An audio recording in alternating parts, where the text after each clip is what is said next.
The Starland Vocal Band Show will not be seen tonight, so that we bring you this special presentation.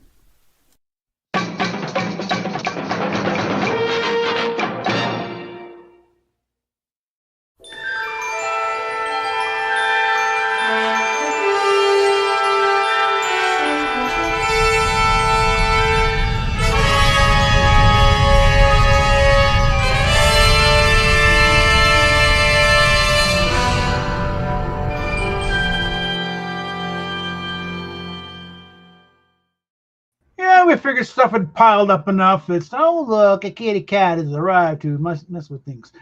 Yeah. Whoa! Yeah. Come here, baby girl. Yeah. Getting up close is one thing, but that's, She's like, no, pet me. Yeah. Throw that up there. She is the heaviest cat in this house. Mm-hmm. And it's not is heavier than all the others. It's not all hair. Yeah. Nope. There's a lot of hair, but that also has some weight. Should make a note to the Coca-Cola company. When you're doing cases and 12 packs, mix it up a bit. This is 3 times in a row I've gotten cases, nothing but Darth Maul. Put a Ahsoka on there and Palpatine and Kylo Ren for some reason, but open thing, it's all Darth Maul. Come on, mix it up a little bit. It's been a busy day news-wise. Just found out that we finally lost Ozzy Osbourne.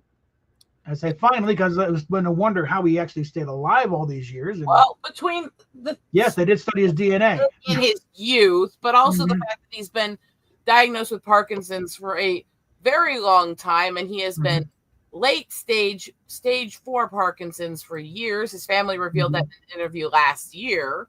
Yeah. Oh, there I broke. The fact that he even A, survived to this point, B, everything I saw of him in interviews, geez, baby girl. Everything I saw of him in interviews the last couple of years, he was very adamantly saying that he found faith, he was at peace, he was comfortable with what was happening to him, all this kind of stuff. I mean, he was really just actually, for what he was going through medically, remarkably at peace and remarkably good. And that's, I guess, the best we could hope for. And the fact that he managed to get a good enough day in late-stage Parkinson's to do a farewell concert with his old band, I think is tremendous. Yeah, just a few weeks ago. Yeah. But that is really unlikely at the stage he was at. So it's sad. I'm trying to focus on all the good things he got in his last year. So he's going through this. And I think as bad as it was, he got the best case scenario, including getting that last hurrah with his boys. Yeah, get that, get in that last gig with, with Black Sabbath. And I think it was all the members, wasn't it? Yeah. And let's be honest, yes, he married a groupie, but she stayed with him for over 40 years. Yeah, after he tried to strangle her one night, blackout drunk. There, she also lit his place on fire using candles when she was stoned. So yeah, so fair's fair, I guess. And threw things around the house at times. Yeah. So I mean, she wasn't an innocent angel in that. No. But they both seem to be doing better the last few years. So that's what I'm trying to focus on. Yeah, kind of got the psychotic tendencies worked out. Right? I won't say I never did anything violent or stupid. I won't say that there aren't holes in my wall I need to completely rebuild, because when I were recently married, I threw a half-full Mountain Dew bottle with such momentum that it went through the drywall, bounced off the stud, and embedded itself in the wall next to it. I call that more of a criticism of the drywall than anything else. Okay. No, it's actually pretty sturdy drywall. I checked that after. Still. This drywall only can hold so many pounds of pressure no matter how good a quality it is. Speaking to the ex-carpenter here. Yeah, I still blame the drywall just for plausible deniability. Okay. Why? I'm proud I had that much momentum in my throat. Yeah, they have studied, before the Parkinson's, they diagnosed his DNA. Said, why are you still alive? Okay. He had a lot of medical issues wrong with him before the drug use. I think it just occurred to me that I think coming from Birmingham and the truly toxic environment that is, we don't want the accidents. It's not drugs. It's just great to breathe. All those factors and stuff, he's got to kind of keep it in. This is Rob Halford, he's the same bloody way. He's not drunk. He's just brummy. But yeah, it was last year I actually watched the interview where he and his wife talked about dealing with stage 4 Parkinson's. Yeah. So this was known. We knew he was in those late stages. In fact, they did news articles and interviews with her last year talking about she thought she was going to lose him within a few weeks. Yeah. And he managed to rebound enough to do the concert here this year. Yeah. So love the chair he was sitting in when he was doing it. Honestly, all things considered, black leather throne. You know, let's be honest. When you're a groupie that works for the band, which was how you got in, and you're with the band for years, and then marry the lead singer within a few months of his divorce, there's something going on there. Yeah, and your dad was, you know, record company executive. How you got it in the first place? But, she had one thing I will give her credit for. She always adored him. Yeah, that was not fake. Mm-hmm.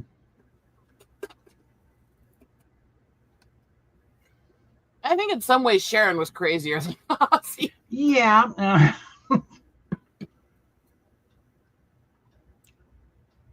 The bat was an accident, but doing it to his boss's pigeon or dove wasn't. No, that was drunk. He was still drunk off his ass. I'm like, and the one who encouraged that to happen was Sharon.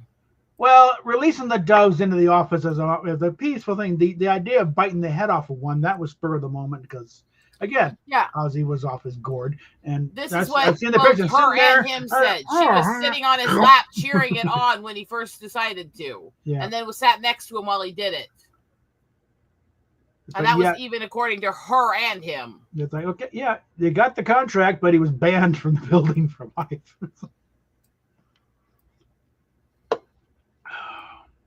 I mean, I know it was a psychos thing. It was also a show of power. I think it was just one of those weird ass, got a wild hair up his butt. And the big dopey grin on his face with blood around the chicken. Like, oh my God. Ozzy, please. Well, because he'd already become so synonymous for the whole bat issue, which was an accident. He thought it was a toy somebody sent him because he was known for doing the whole decapitating the bat was late. The bat was later. That was later years. Hey. I was pretty sure that was the other direction because of the interviews I watched on it, but I'll double check that later. But I'm pretty sure the bat was some years later.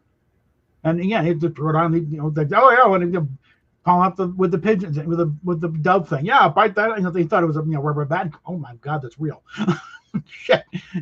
He had to go through rabies shots and everything else. But he also said it was very salty stuff that KFC's missing the boat. They should be doing bats, not chicken.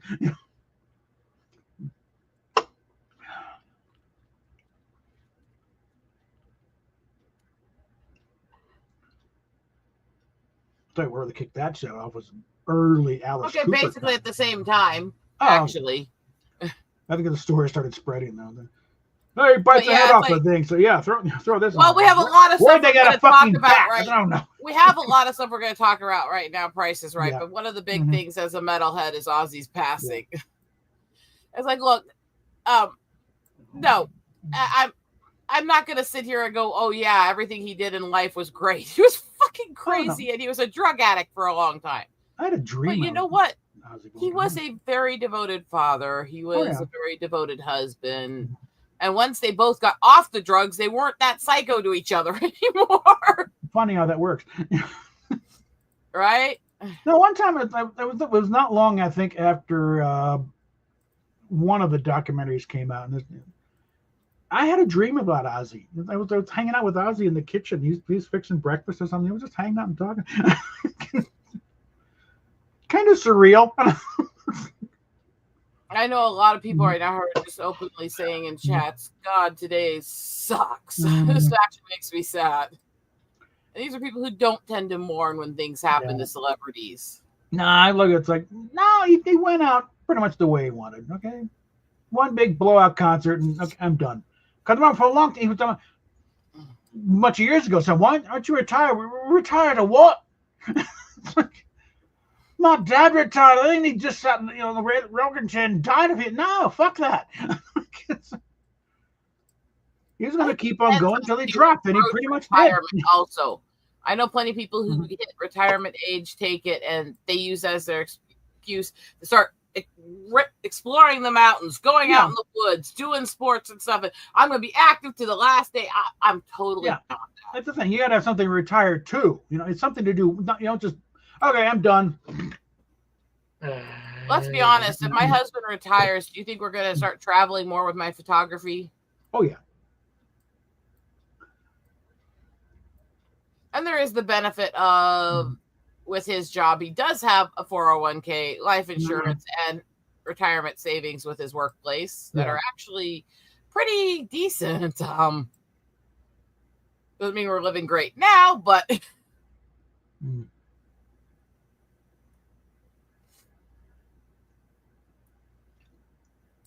I'm sorry about that. For me, this one's big because I am the metalhead. Yeah. And a lot of the stuff I'm into in rock and metal came from genres that were born partly of the music styles he created. Oh, yeah. So without his influence, a lot of what I'm into wouldn't be what it is. I mean, there are some groups you can, you know, okay, parts of heavy metal came from that, you know, Zeppelin and some Beatles and something, but Black Sabbath is really where it started to finally kind of come together. It wasn't even Tommy Iommi said, it's just rock and roll to us. It's like, you know, it wasn't completely fully formed. It was like, but this is kind of the prototype. You know, you guys know how much I bitch about romance movies and plays and stories. Yeah. Not because I'm anti-romance, but because most of them involve like creepy behavior, stalkers, other shit, or just cheating and other stuff. That said, and even though the story is a great emblematic example of that, I still have to give credit and attention to Phantom, because without Phantom of the Opera, the Beauty and the Beast style symphonic metal would never have been created. It literally was based on Phantom of the Opera and the idea of the Beauty singing hardcore with the dark organs. So my genres of metal exist because of that. I cannot ignore that, you know? I'd still like to take the people who greenlit the Phantom of the Opera movie and smack them upside the head. And who had the bright idea to cast Jerry Butler as the Phantom? Oh, don't worry. If we retire, that's nowhere near happening now. I'm only 41. I just turned 61. I'm not retiring. This is my retirement. Fuck you.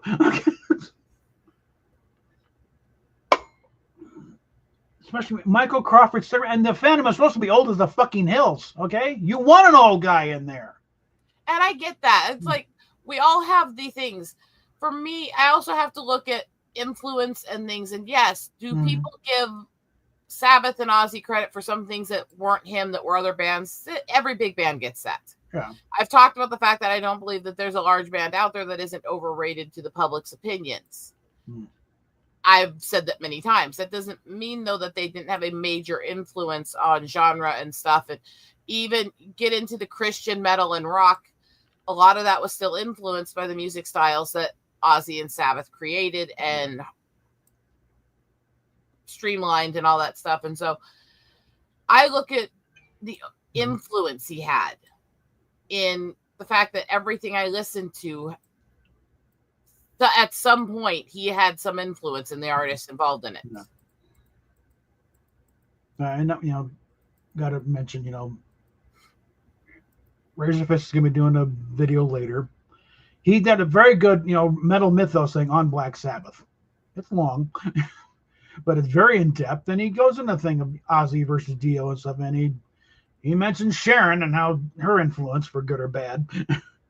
But it's he's going to be doing just on Ozzy, because I think he feels bad when Dio passed. He wasn't really doing that yet, so he kind of missed the boat on that one slightly. But he's going to do. He thought about I'll do one. He'll do one on Ozzy. So, I can sit here and openly criticize that. Yes, Sharon was a groupie. Yes, Sharon was a nepo baby. Yes, she went after a married man. Let's be honest. Yeah, and we can criticize all that shit, but in the end, I will also say, she was with him over 40 years. She took care of him through immense amounts of health issues, and she was loyal to him. Yeah. And you have to give her that credit also, even if she is batshit fucking crazy. Yeah. And she is. and a bit of a crazy one when it comes to managing them too, apparently, because of why it took so long to get back with Sabbath. It's like a lot of it was Sharon, so like she's not blameless on those, but I think it's more just what was she looking out for, and just it may be a point of view thing. I'm not going to go into that. The thing is, It may have been, but may not be completely wrong or right. No. Admit, you can't compare numbers today versus numbers then. Yeah. Because the numerics are based in a population that is very, very different now, and access is very, very different now. But also, while yes, she has a huge base, she's not creating any unique music styles that are influencing other artists. She's doing well-known styles that everybody else was already doing.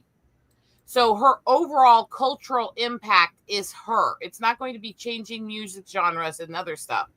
And that's where I'm giving him specific credit here. Taylor Swift is a teenage country singer. Mm-hmm. Yeah.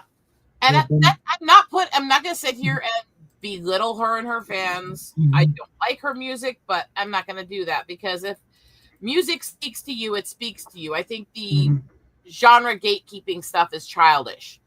But overall influence on creating genres and changing the music climate, she's not as big. No. Overall influence on devoted fans and number of fans, you could say that, but that's actually true of most pop stars. Metal artists do not tend to have these same numbers that pop do. They still have their influence, though. And metal influence is actually pretty widespread. Yeah, you want to go through the number of, metal bands that are technically one-hit wonders. And these are established acts, but they never had anything in the top 10. Maybe one or two songs over a 20-year period. Like Jimi Hendrix is considered a one-hit wonder in that regard. To be fair, he also died very young. Yeah. But, the Grateful Dead or something like that, And I say this as a metal fan. I know so many amazing metal bands who never have a hit. They never get more than a few thousand followers. They're never big. I know so many of them I follow, I listen to, I've devoted with. And that's where I think it's so relevant and stuff, is that metal is in a lot of ways more of a niche market. And there's also what I've called out for years, which is the people who turn on metal artists when they become big. And so you don't get the stagnant, huge numbers with metal artists. You just don't. That doesn't mean it doesn't have a huge influence on culture and society. It's just a completely different beast than Hendrix was rock, and part of what helped inspire and create the genre metal. So to remember that also, Hendrix also was intentionally blackened in artwork and in stage appearance by the record labels. Yes, he was part black. He was also native and grew up on the res. Yeah, and they actually openly erased that in most of the media. Yeah, Jimmy was, acid rock, really. Hardcore psychedelia,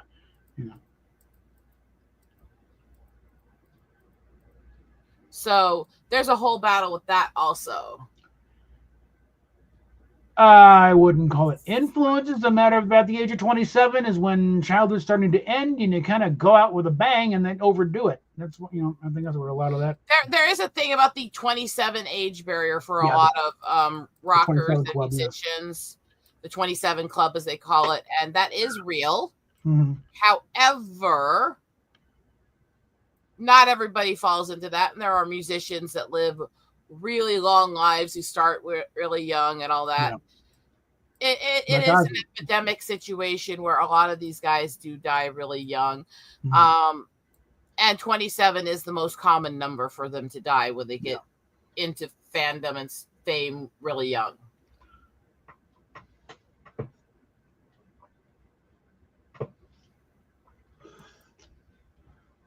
Yes, there is that. Exactly. Mm-hmm. And so it's music stuff. When we talk music, this is my passion. This is what I work at. This is what it's not just that my dad was a DJ, because if it was just being DJ, he'd be the same exact way I am with it.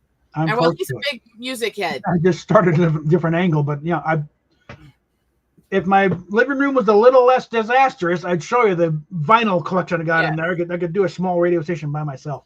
He's more of the vinyls. He's more of that stuff and more of the traditional. And yes, but I am the everything, anything, all across the board, music obsessy.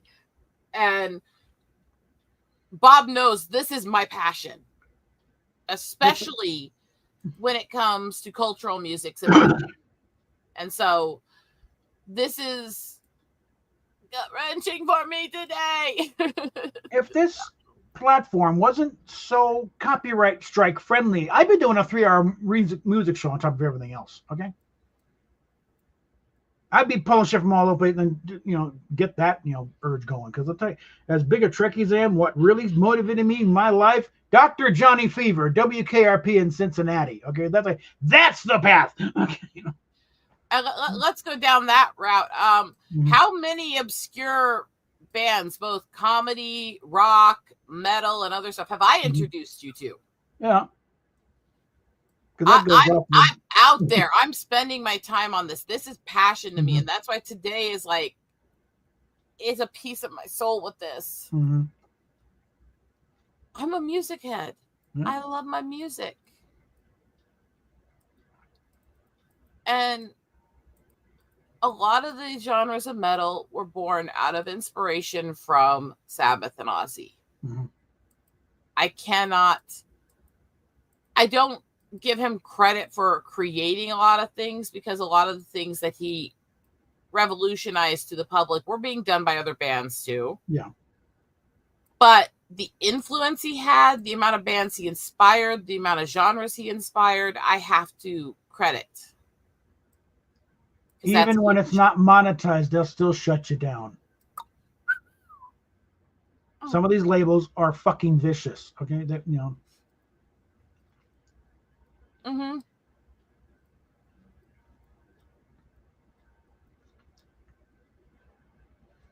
And some artists are fucking vicious too. Don Henley, suck it.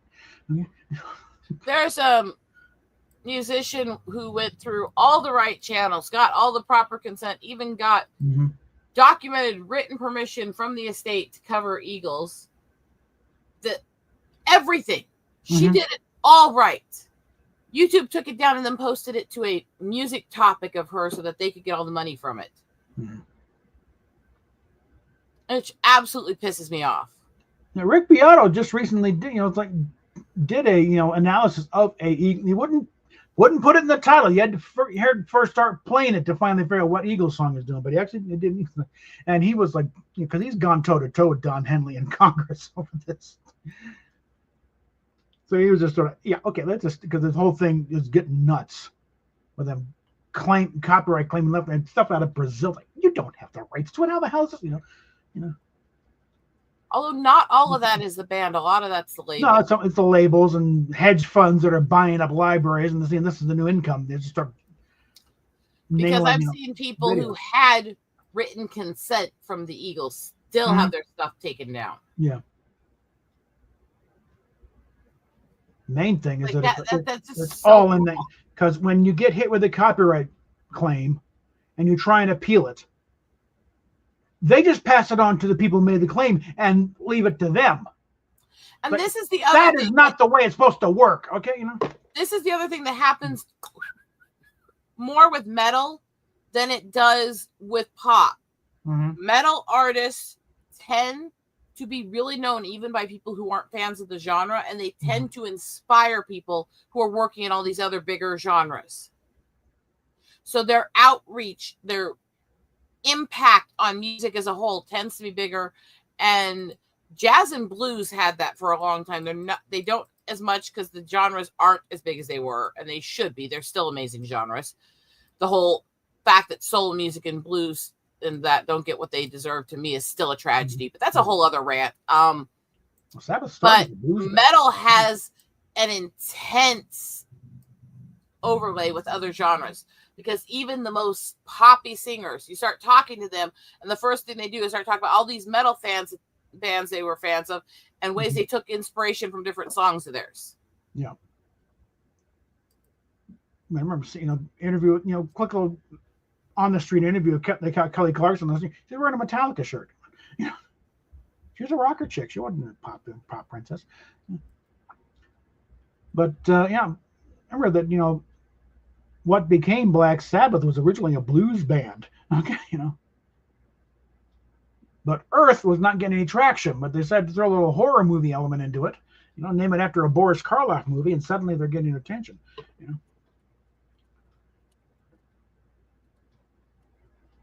That's one thing Razorfist points out, the difference between Ozzy and Dio. Dio's a metal singer, Ozzy's a blues singer. That's what, you know. That's the difference between the different material that, you know. Mm-hmm.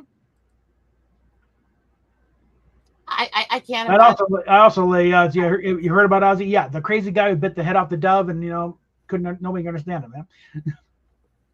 Ozzy had a lot of issues. He had a lot of weird, rare medical issues. So kind of in some ways, I had another connection to why I linked on to him. I mean, so there was that too. But it's just like it's been that kind of a thing. You know, one time a local morning show was interviewing Tommy Iommi. And one of the guys asked, can you understand what Ozzy says? You know, yeah, I can understand it, but I also known it for 25 years. I've learned how to. And then they all start imitating Ozzy.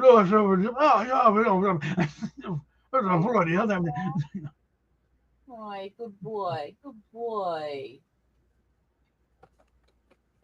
It's like people don't think. They don't use their common sense. They don't use their brain. Mm-hmm. God forbid intellectualism actually has an influence, but Ozzy had such an impact in some ways, and that's where I feel like I get sucked in. Not because I think he was the biggest to me. I like a lot of his music, but he's never been my top favorite, but yet it's still like a knife through the heart to lose him. You know? No, I posted a few songs when I heard about it. You know,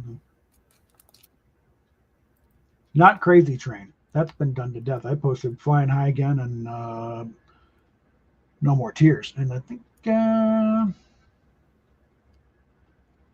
the meaning track. You Can't Stop Rock and Roll. Yeah. Figured that one I'll throw on there. Yeah. So it's like really, it's all about balance. It's all about insane. Yeah. How old was Randy Rhoads when he died? Whoops. Because if he's a part of that, 27 club, it's like, well, you can't really blame druggies. It was a plane crash, okay?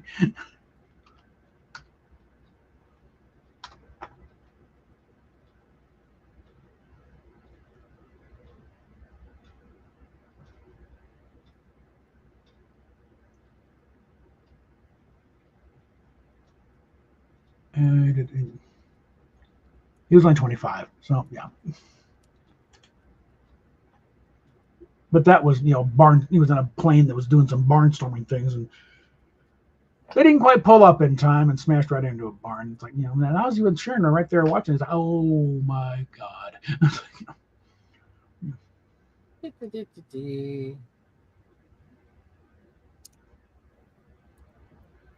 Yes, I'm getting packages and opening them when we talk.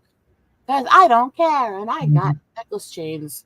I'm making a whole bunch of gnome necklaces. Little diamond art gnomes. You used to be, you could get copyright claims, reversed.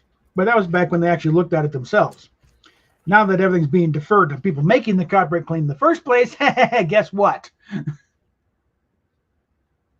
Because I just had to go through a song and dance. Paramount trying to claim the blooper reels as the blooper reels are not copyrighted.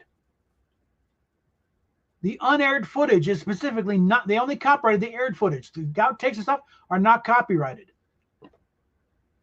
And some of the claims they're making, the season 2 blooper reel, they tried to claim as something to do with the next generation. Like, what? and I'm sure that. And then another one is like because there's like 10 seconds of a flyby shot in the Enterprise. They clean it from the menagerie. That was from the second pilot. The one in the entire series is also bad quality. Fuck you. Yeah. But I did the thing, did the appeal, sent it back, and they sent it on to Paramount, and they just said, yeah, 6 days to take it down, or we'll put a copyright strike on you. Yeah, so fuck the Paramount system, anyways. The system is completely ass. I think it's part of the merger company, so they're trying to tighten up the ship. So it's Paraborg all over again. The same thing when Viacom bought it, and they started stomping on conventions. For some reason, they've left the first season blooper reel alone. Go figure. Only the second and third season they went after. First season, nah, fine. So, all right, fine. I pulled the last two. I already had them up on Rumble anyway. I bet you I could drive your wife crazy. Little kitties, magnets. Well, if she wakes up. They're little kitty heads, and then they have little black cats on them, similar to Panther. And there's a set of 30 of these. Mm-hmm. No, but I got, links to the Rumble up on there on the first season blooper. Go on there and the descriptions. Yep, it's not copyrighted, but because Paramount was being a bitch, watch the other two over on Rumble. And I'm pretty sure there is actually 2 first season blooper reels. I'm pretty sure I got the other one on DVD because I got all 4 of them, and I use copy it up, put it up, see what happens. But yeah, it's like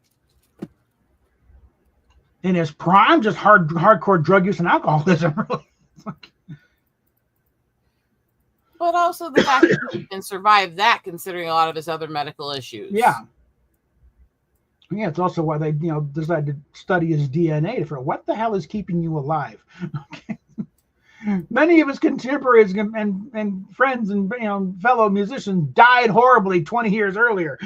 So it's like, what the fuck? I think they're also doing the same thing with Keith Richards. Why are you still alive?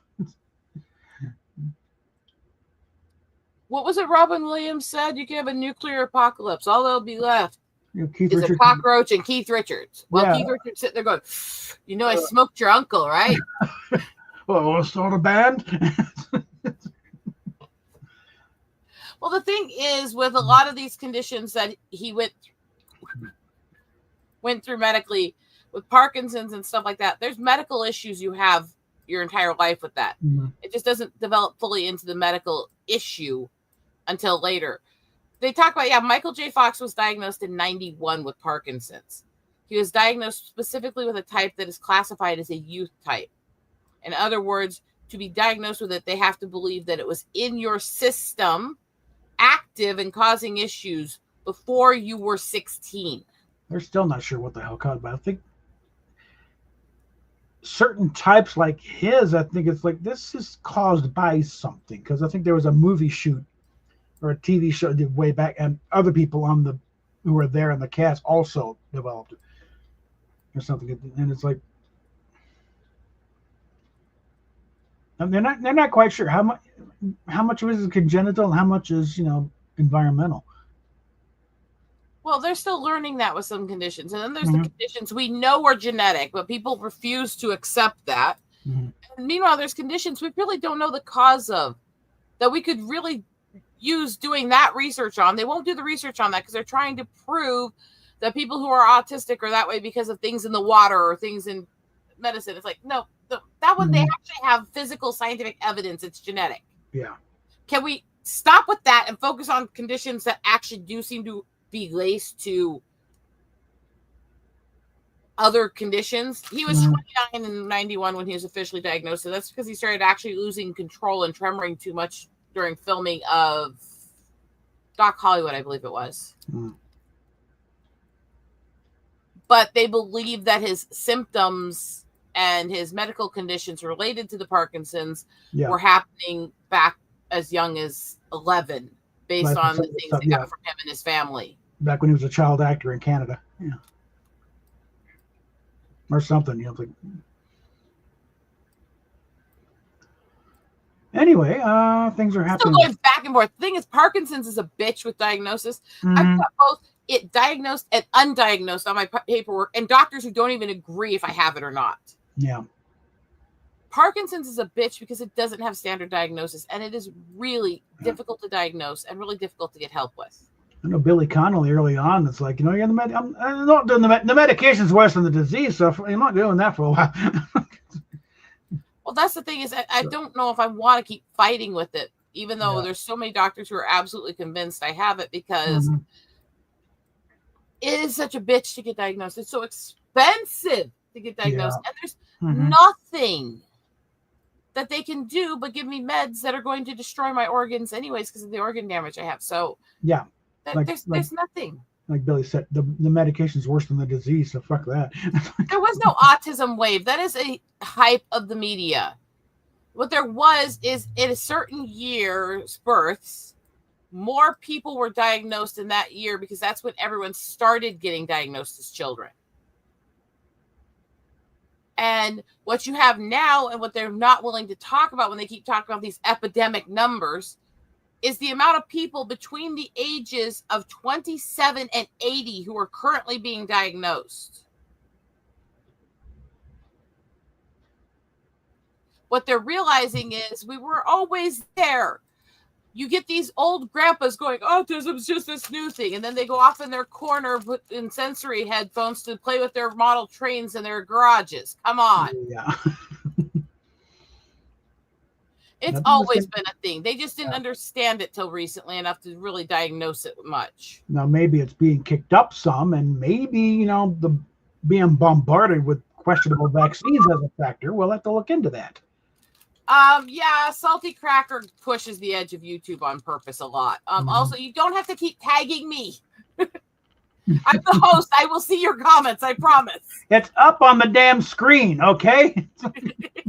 I don't even need the comment section over here. I can put it off, and it's right there on the screen. It's one of the nifty little add-ons they put on here recently. So it's like, but yeah, it's like,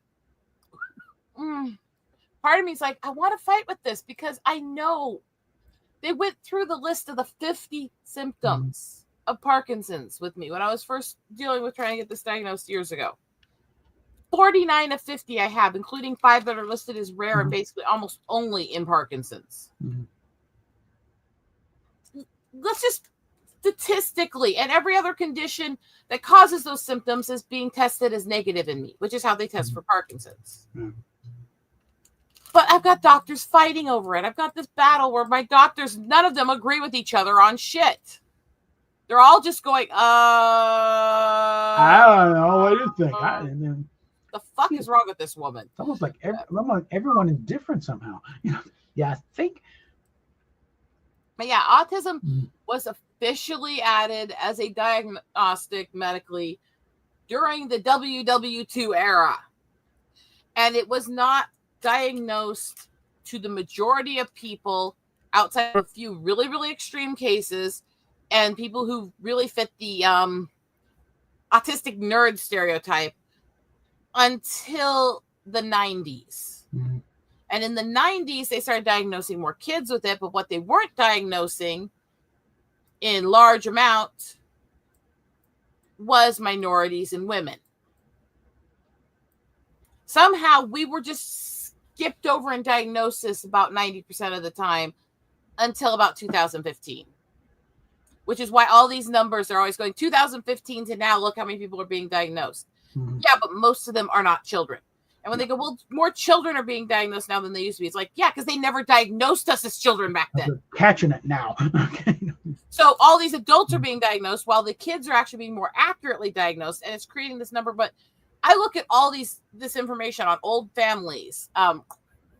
In the old days, in the nuclear American era and all that, it's always been these kinds of numbers. It's always been that much. The thing is that we were either undiagnosed, masking, or just considered the weird one in a family, or put in asylums. Yeah. We didn't have a voice, and so nobody knew we were there. We were neatly tucked out of the way. Or during the 40s, 50s, lobotomized. That was a big craze. Yeah, that too. And so it's not that we weren't there, and it's not that we weren't there in the same kind of numbers, honestly. It's that society didn't accept us, and so we got misdiagnosed all the time. The fact that people who are autistic have a much higher rate of being allergic to medicine, sensitive to different foods, all these other things that can cause death if you don't have right dietary aid with it when you're very little, would mean that a lot of these kids would pass away young and would just be marked as unknown allergy, heart failure, SIDS, and other stuff. Mhm. Again, don't tag. But yes, it's not even just big pharma, because that's another one that's a battle on both sides, because the pharmaceutical industry has a lot of evil and a lot of corruption. That is true. But there's also a lot of good people who actually are trying to find cures and things. They actually have treatments now for Hep C that's made it not a fatal condition anymore. And it's actually being cured for people. There are actually scientists in pharma that are looking for cures. It's not the majority, but they are there. So it's both. There is the big pharma culture. There is the we want drugs, not cures and stuff. But there's also people genuinely trying to make life better. And that's kind of the whole point of lobotomy, so that you could live amongst normal people. You'd be a bit of a zombie. Sometimes. Yeah, but the big thing, one of the big crowning glories, that one Kennedy daughter. She was, rambunctious, but very bright, very intelligent, but a little inappropriate. And the Kennedys are trying to build up. We can't have that. So and this was the 40s. They didn't. The diagnoses weren't quite there. The medications weren't there to try. So it's she was just nuts. And then they took her and lobotomized her. And in her honor, they created the Special Olympics,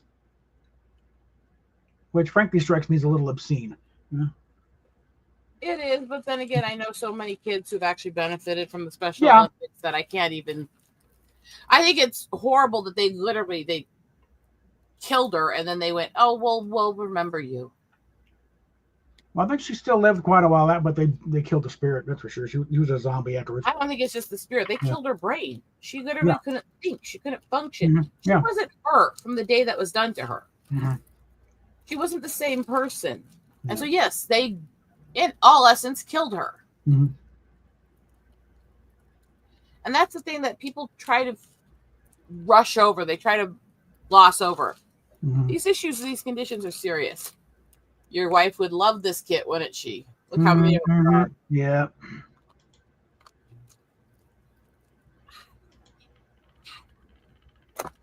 There's also this one to do later. Uh-huh. I might be a little obsessive with my work. Ow, ow,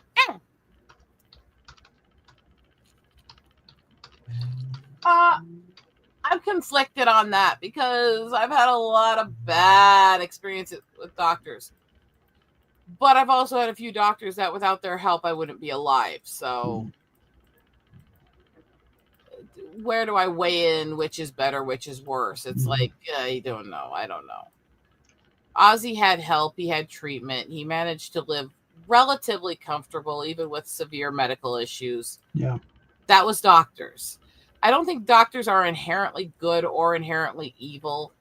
I do think the power and the fame, the amount of them that are basically treated like they walk on water, creates an arrogance in them where they don't listen to the patients in a lot of cases. And that's where we got a lot of the problems we got now with, certain trends.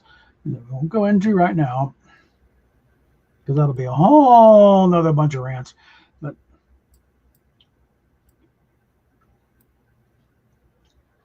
shall we shift to Star Trek for a while? Yeah. Yeah, this last one, apparently they actually brought in Trelane.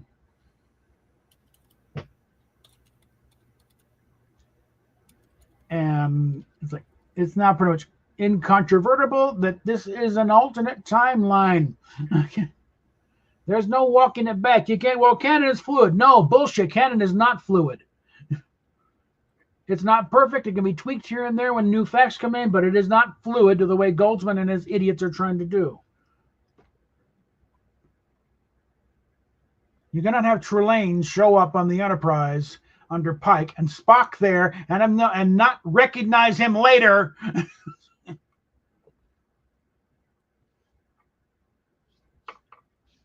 or change the date of the eugenics wars, or have Kirk one time saying, "Oh, he met when he was promoted, met Pike when he was promoted to fleet captain," and then have him show up all the goddamn time on the Enterprise. It's like, doesn't work that way, okay?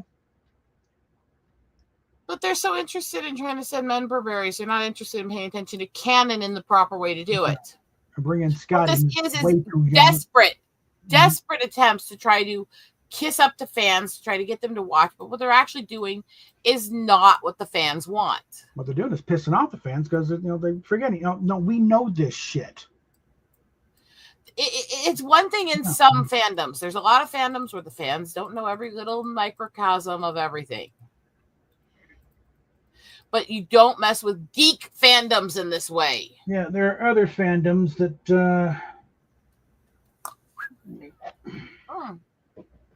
shift that over here, that have books like these. It's like, this was from 76. Okay. It's been expanded since then. I'm helping to expand another one. We are nothing if not the embodiment of special interest obsessions. Yeah. Mm-hmm. This is why I said, yeah, we've always been there as autistic people. We just blended in other ways. We obsessed over things. Or the difference is now you've got people who go, well, look at their special interest is stuffed animals. It's like, yeah, this is nothing different than people obsessing over sci-fi and action figures. That 2-volume boat anchor of an encyclopedia back here that I'm pointing at. Okay. Those are very heavy books, okay? 2 of them. Very thick. I still got to go through them with them highlighters. Oh, nope, that's wrong timeline. Start Xing out all the. I have to play an episode of The Guild for you, where she is in a convention trying the new version of the game, which is basically their version of World of Warcraft. Mm-hmm. As she's trying the game, and the guy comes up, starts asking her about the changes, and she starts literally just going off in the most how horrible this is, and it completely destroyed this part of the gameplay, and this is stupid. Who the hell would think of this? And then basically finds out right after that the guy she just went off on saying these were stupid changes was the designer and maker of the game. Oops, right? Kind of like ranting and raving about what they did to D&D and all stuff, and finally you're yelling at Gary Gygax. Pretty much. And it's like, that was the thing, that we're nerds. We obsess. Yeah. We really hyper obsess. We obsess over stats and figures and how things operate and how they'll work for us and what we like. And we are ginormous pains in the butt. Like, let's just take this model, for instance. There is a cottage industry making parts to make this more accurate to the original actual model. And there are quite a few parts that, because this is not technically right. This contour is wrong. This wasn't quite, it's all over the damn place. The ship, That's also why I took the tag of, okay, no, actually, we were looking at it the wrong way. Because this is screen accurate to the constellation. Therefore, the constellation is not a Constitution class. It's an older class. Let's go with that. Okay. It counts for a whole bunch of sins, starting with that lower registry number, and you go on for that, and you fill in the history that way. What we're basically saying is, if you're not ready to see autistic special interests on acid, don't hang out with nerds. Yeah. This is why I genuinely believe, I hate the phrase "everyone's a little bit autistic," but I think it's kind of true in the nerd spectrum. Mm-hmm. Well, I know it's like I've had the point when various fan services, we went and 1 or 2 just sort of flake out on us all of a sudden. At the point, realize that we are in a field of interest that kind of attracts the misfits, those who don't quite fit in, and a higher percentage of mental disorders than the norm. Okay. We're going to have a few more borderline personalities than, say, baseball fans. Okay. So it's really not surprising that occasionally one of them gets a psychotic break and suddenly we're being accused of everything under the sun. And it's like, all I did was say hi. It's the way you said it. Like, okay. But yeah, they finally pushed it as far as Trelane. Really? I mean, in other words, they give Christine bringing Roger Corby on the ship and Spock meeting him. It's like, okay, you're just pulling names off of Memory Alpha now. You're not even watching the episodes. I mean, no, what it is, ooh, there's member berries we can shove in and try and make the old fans like us. And what you're doing is you're pissing us off, and soon we will revolt. Yeah, already are. Because, the numbers are not. The only reason that it's the best thing, compared to the other crap they've been shoving out, is like at least they're kind of forced by the format to wrap it up one and done. And occasionally put out something that's entertaining. It's still not Star Trek. Every time I say revolt, though, all I hear is the line from Little Troll Prince. Mm-hmm. They'll start revolting. They're revolting already. A pox on them all. Because that is the way leadership and kings think, isn't it? Yeah. You can almost flip that line to Richard II, who you find. But it's also the fact that the Troll King in that said that stuff was voiced by Vincent Price. Yeah, it was like the most Christian little cutesy special, and you had like Horace Leachman and Vincent Price and all these people in it. It's a weird little Christmas special, but I'm very, very close to it in my heart. I should track down one of Vincent Price's cookbooks, just to have one. Unless it's got blood of virgins in it, I'm not interested. I don't know. You never know. I'm sorry. I'm warped and demented. I have a twisted sense of humor. Mea culpa. Yeah. I'm not sorry. I mean, Ozzy just died. Thank you, Tiki.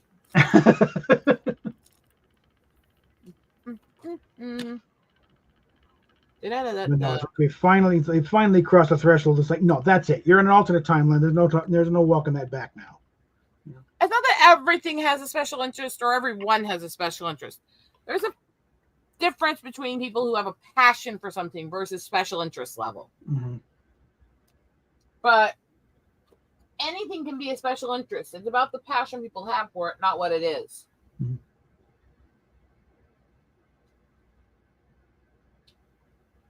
Where did I put those gnomes? Where did I put those gnomes?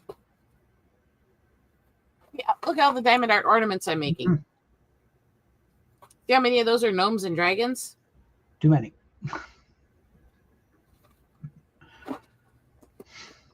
I made anime try and figure out which I like more, Stitch or dragons. He's sitting there going, Like I said, the way you do that, Stitch riding a dragon. Okay. Yes, hell yes. It's like, well, Fizz, you're here. You got to have something. Okay.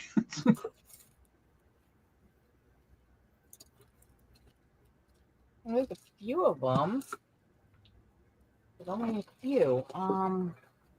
Where did the others end up? I mean, you're not here to hear the prospects of the next NFL draft, so come on. Do you have anything that would classify as special interest level? From the way you talk about your interests, I would say you don't have special interests, you have interests. Yeah. But everybody has interests. Yeah. That's okay. My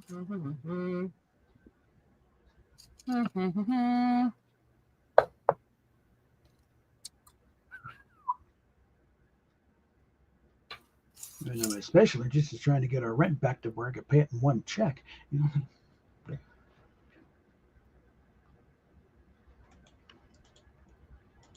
The stupid housing authority thought it'd be cute to raise it up. Just where this is more than what I get paid every 2 weeks. What the hell are you doing?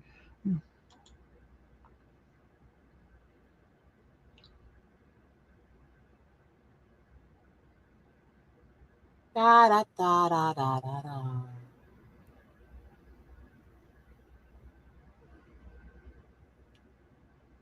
See? Gnomes.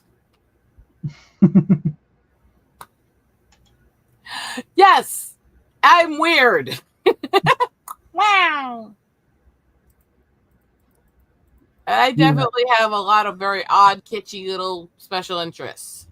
And I think when I did pull up that clip from Wizards, it did knock the stream.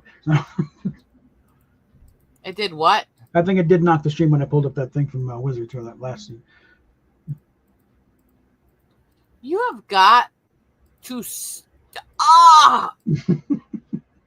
doing shit that gets things demonetized. Well, yeah, never know where the edge is. You can play Fortnite for 10 hours and stream it. I can't. Although I might just actually start a second name on Hello Kitty World and just do the whole game on stream. That's a long stream. Somehow you playing Hello Kitty just does not compute. Okay. Well, I'm still not a fan of the anime, but the game's actually really well made.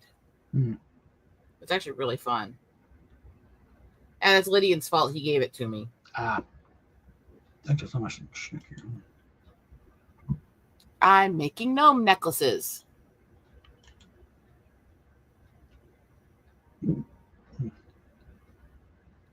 Gnomes.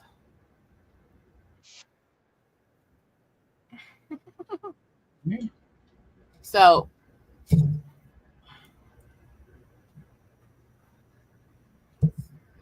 no. It was designed as a family anime, which family anime means it was designed for kids and family alike. A lot of stuff that's made as family shows, if they have a cutesy element, automatically get regaled as being said they're for preschool or kindergarten. That's not actually true. I've never been a fan of Hello Kitty, but the game's actually well done and actually takes quite a bit of thought and planning and intellectual work. So there's that. It's a cozy world building, which is what I've been trying to get, which is why Lydian gave it to me, because I don't like having all the battles and stuff that are hack and slash. I like to create and theorize and do quests and stuff. And if there's battles, I like them to be logical and strategic, not hack and slash. That's a limited, finite amount of games that way. So he found me this one to help me get used to modern game controls. I'm good with it. Still not a fan of Hello Kitty as an anime. But the game's good. And one thing is they brought in other characters from the company that made Hello Kitty. And one of the characters they have is Ritsuki, who is a red panda who's more adult-based anime show. And her entire purpose is she works in this office with a literal pig boss who's harasses her sexually, other stuff like that. And lets out the venue. When she gets angry, she's the heavy metal panda. Yeah, I've seen it. It's hilarious. Yeah, she's actually in the Hello Kitty game.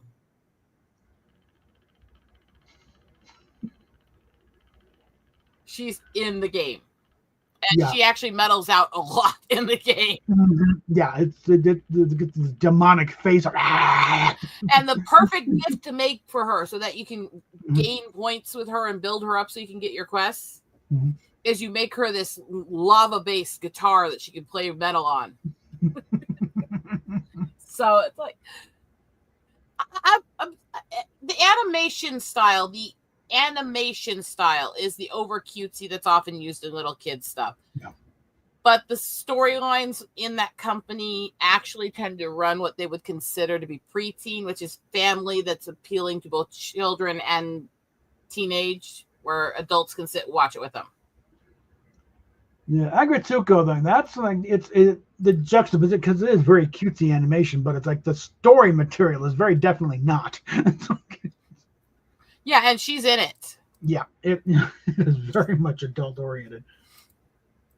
And it's there's a whole section of quests where she's basically trying to get everyone else on the island to do metal with her. And then you have the little gothic kitty that's Hello Kitty's friend anyways, and her building the swamp and doing haunted mansions and shit. It's like, so it's not all just sweet, innocent, cutesy bubble on that game. It's got a twisted, It's got a twisted side that's cute enough that the kids don't catch all of it. Okay.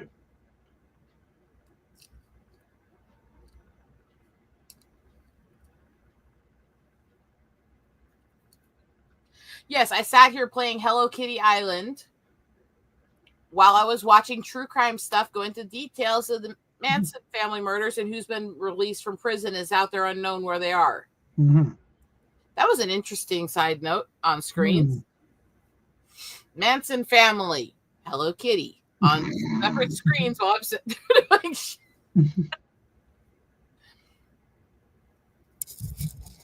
This is when people go, okay, you're fucked, right? Yeah.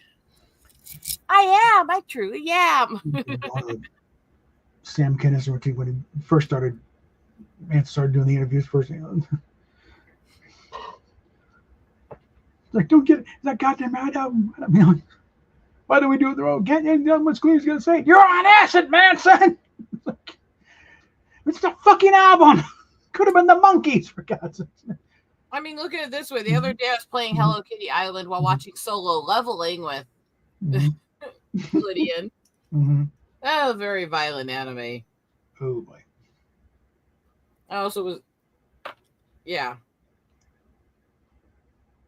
There's no way in hell they're gonna let Rob Zombie do a Firefly movie. Okay. The first, yeah, I don't know what to tell people. I'm weird as hell. This is where I lose points as a metal fan because I don't like horror, and I think most of Rob Zombie's movies are dumb as fuck. Sorry, I know that'll disappoint a lot of people out there, but I mean, I've seen interviews with Rob, but he seems like a nice guy. No, that when I say that, that's the fun talking geek stuff, but it's like, no. That's nothing against him as a person. No, I just don't like the stuff he makes. It's not my style. I mean, technically he's okay as a director, but you want to see something demented and warped, you could always look up Stevie T and look up his twist. I can't remember the exact phrase he did for it, but basically he took a bunch of songs from Cannibal Corpse and put them to cheery, lighthearted music songs. It's fucked up. No, right now the deciding factor in anything Firefly related is going to be down to Nathan Fillion. So I have 24 of these little gnomes I'm doing as necklaces. Yeah. Gnomes. And they're going to go on this wall behind me when I'm done. Yeah. And before anything happens with that, he has to become available. So he's starting to scale back his involvement on the rookie because it's been a few seasons now. He's no longer a rookie. It's going to be going to other cast members, so he's not going to be in it as much. And Nathan's big thing, because he's just as big as geek as we are. Okay. He could slide in the chat right now and fit right in. Okay. He's just more a horror geek, which is not my form of geekdom. Fillion? I don't know. That doesn't mean, but by the way, when I say that, that's not putting anyone down. How many people in our community are horror geeks? Oh yeah, I know. I mean, it's not me. I have a certain appreciation for it, but I'm not a big horror either. But here's my problem. I like twisted, dark, gothic stuff. I like creepy and disturbed and stuff like that. So it's not like the reason I dislike horror is because I'm scared of it or anything. It's actually quite the opposite. If I'm going to watch something because I want it to scare me, then I want it to actually make me jump out of my fucking skin. Yeah. It doesn't do that. Yeah, zombie stuff is just sort of like, it's just gross. You know. Also, I don't like gore. Yeah. I think most of it's pointless. I prefer the classic horror style of like Hitchcock, where everything's off camera. You don't know what's going on. It's all in your imagination. Because that's, to me, my imagination's far more scary than anything in special effects. Everybody's imagination. The mind conjures up far worse things than anything. You know, even Tom Savini could come from. Oh, trust me, my Yeah. imagination could make a lot of these so-called horror writers piss their fucking pants. A lot to this day, people, thinking about the shower scene in Psycho, imagine it in full color. That to me is a boring ass scene. Yeah. I mean, I'm sorry. I'm not sorry. Fuck him. I mean, well, when you break it down, it's like nothing actually happened. The knife never does anything. It's just going to go, and then it's like it goes in front of her a bunch, and and then the Hershey's chocolate syrup swirling down the drain, because stage blood didn't look good in black and white. Go figure. I did like how they handled that scene when they spoofed it in High Anxiety, where he's bludgeoning him with the newspaper. Yeah. Here, here's your paper. I love High Anxiety so fucking That much. guy is not getting a tip.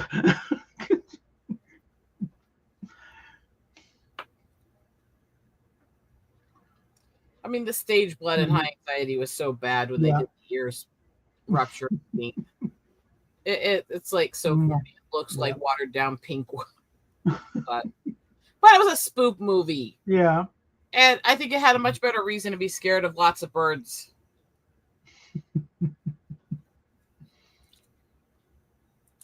High Anxiety. The way they got through the airport. What did I do? What? I went a Pinto?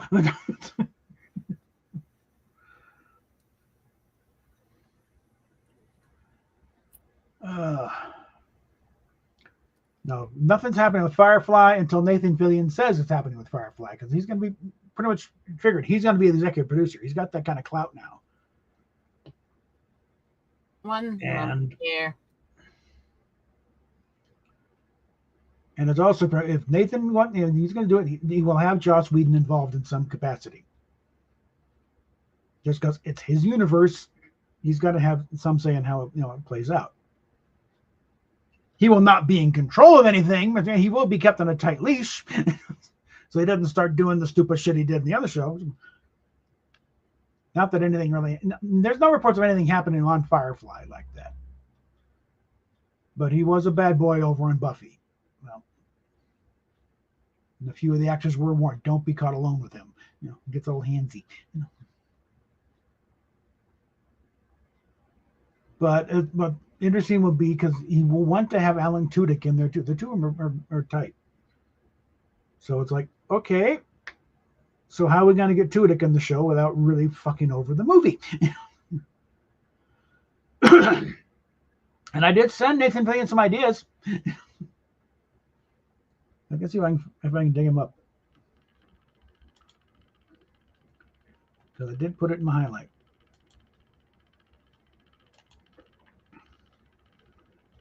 For just such an occasion. Just gotta find it.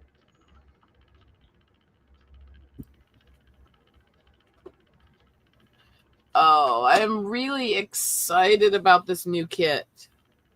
Mm-hmm. The new kitty kit I got. Because it's got all those little versions of the cats that look so much like Panther. Mm-hmm. What would happen if your wife saw them finished, though?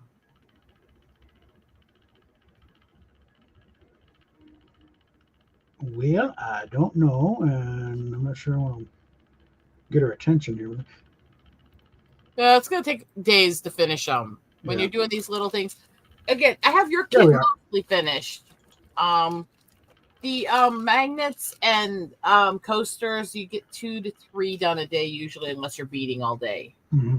So when I'm doing these sets of 6 to 8, it's a few days. I've been working on a 16 set of Grinch ones for my mom, and that's taken me a few days. But that magnet kit of kitties I just got has 30. Okay, here's my, I tagged Nathan Fillion on X. Some suggestions for getting Tudyk on a relaunch Firefly. 1, clone / long lost twin. 2, android duplicate. 3, extended flashback. Just to continue points of, hey, remember when Wash did this? And then 4, guy who just bears an uncanny resemblance to Wash. That can really be a thing because you have Zoe constantly referring to him as, I'm not Wash. Stop treating me. I'm not your husband. 5, an alternate timeline Wash who falls through a wormhole while on the toilet. That can be good for a few gags. I was on the. You are very, very odd, Bob. Can we just remind you that you're a freak? Well, the cabaret, number 6. Wash got better. Although after having to dig his way out of that grave, he's pretty pissed off. So. Yeah, baby.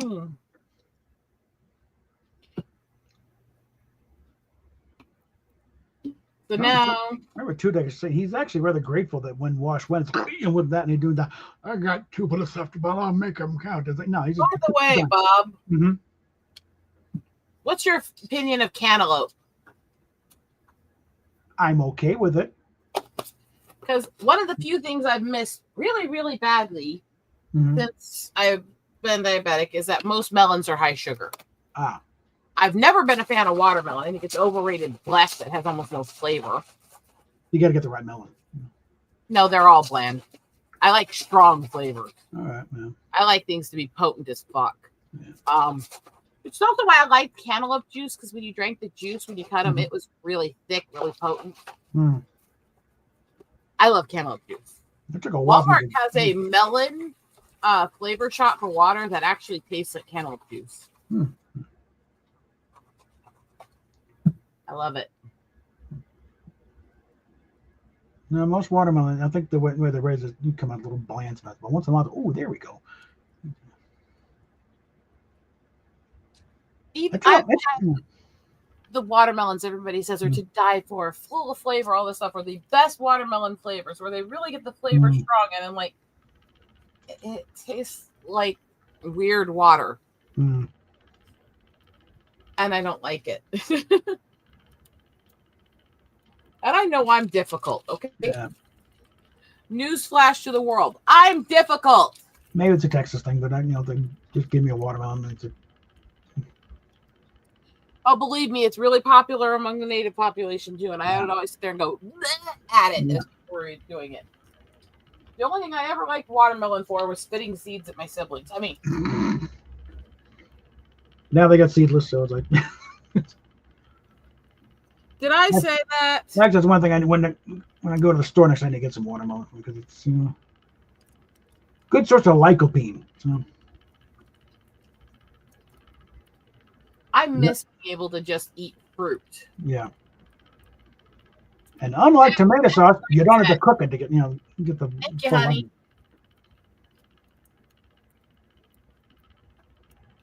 Oh, they finally renewed our Snap card, by the way. And they, typical fashion did so in fine fashion. So at least now we're not having to spend, rent money on food.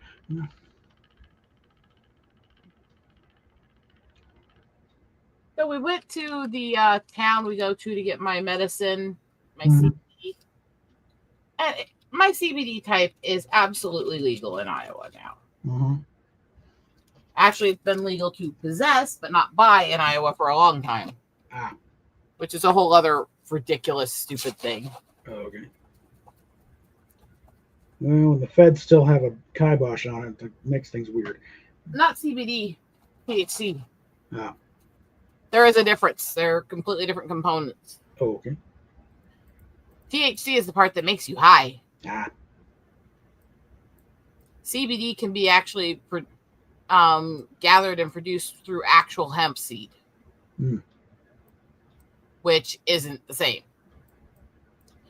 So it's like I have that.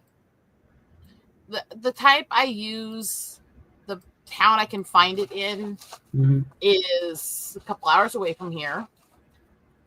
But if I try to order the bottles online, they're almost $30 more per bottle. Yeah. That's expensive.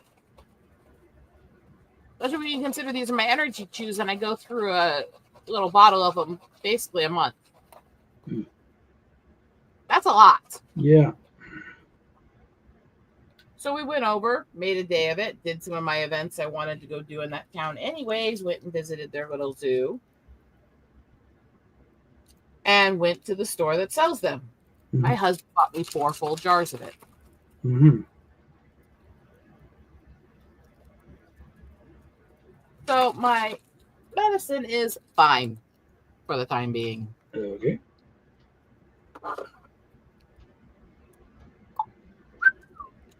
Because I can find lots of CBDs that I can use that help with my tics and help with my tremors. But this is one of the only ones I can use that doesn't put me to sleep. Mm-hmm. They all make me groggy, except for this one. It's just well mixed.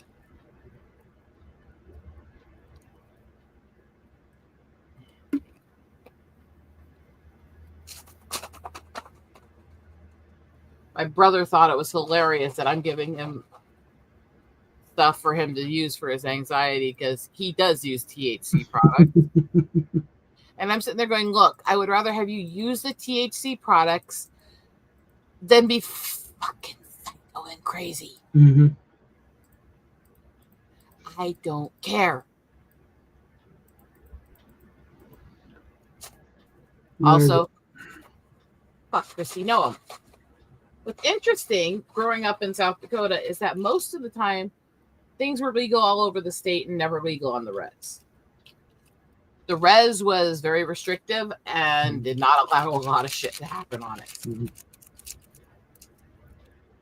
And somewhere recently, it flipped. Where instead of people leaving the res to go get stuff elsewhere because there's no accessibility there, because until recently, the res was completely dry. They didn't even allow alcohol. Mm-hmm. That's not that way anymore. There are full pot shops on the res. But there's still restrictions everywhere else in the state. A meme just came up on Pinterest here with Peanut. I want to be the reason you look down at your phone and smile, then walk into a pole. Be the reason somebody puts up. Never mind. I'm going to stop that.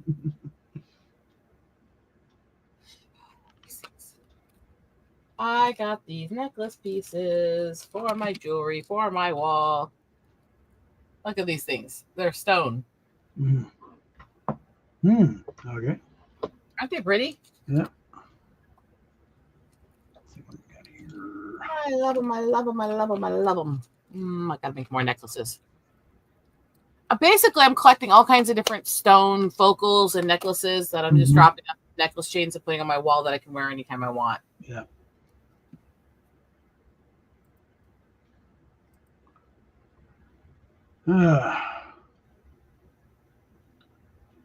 And Trek will pull the thing from that Tomorrow show with members of the cast and how Scottish accent changed Star Trek forever.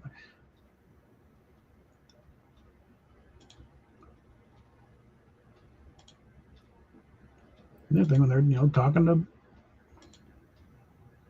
asking Jimmy Doohan which accent you'd want to do first. So he did a whole range of accents, German, English, and if you're going to be an engineer, it's got to be a Scotsman. The number of things the Scots invented is steam engines, radar,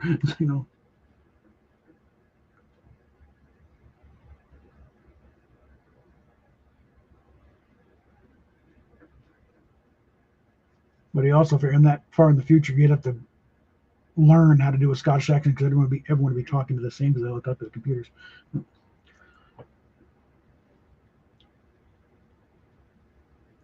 So any complaints about Scotty's accent? Well, he had to learn that accent from the computers. Whatever.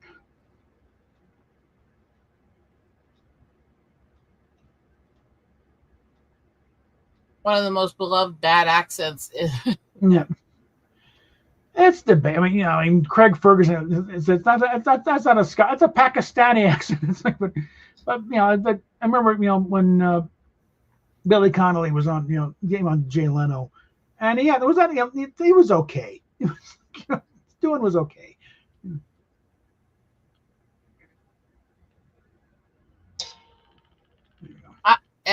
Every chat I'm in, every group chat, they're all just talking about Ozzy. Yeah.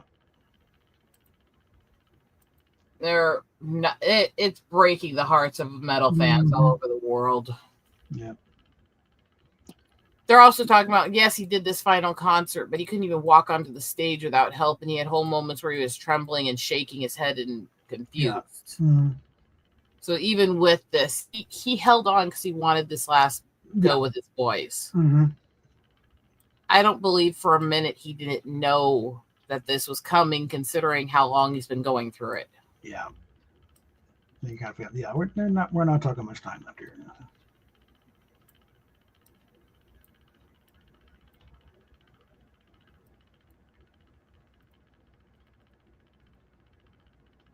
It's a sad, sad day for metal fans everywhere. Well, just imagine what's going on the other side. Ozzy, Lemmy, and Randy Rhoads are all together now. I would guarantee you Hendrix would hang out with that crew. Yeah. Let's be honest. Who do you think he'd connect with? It's like, I'm good. You guys are awesome, right? Yeah.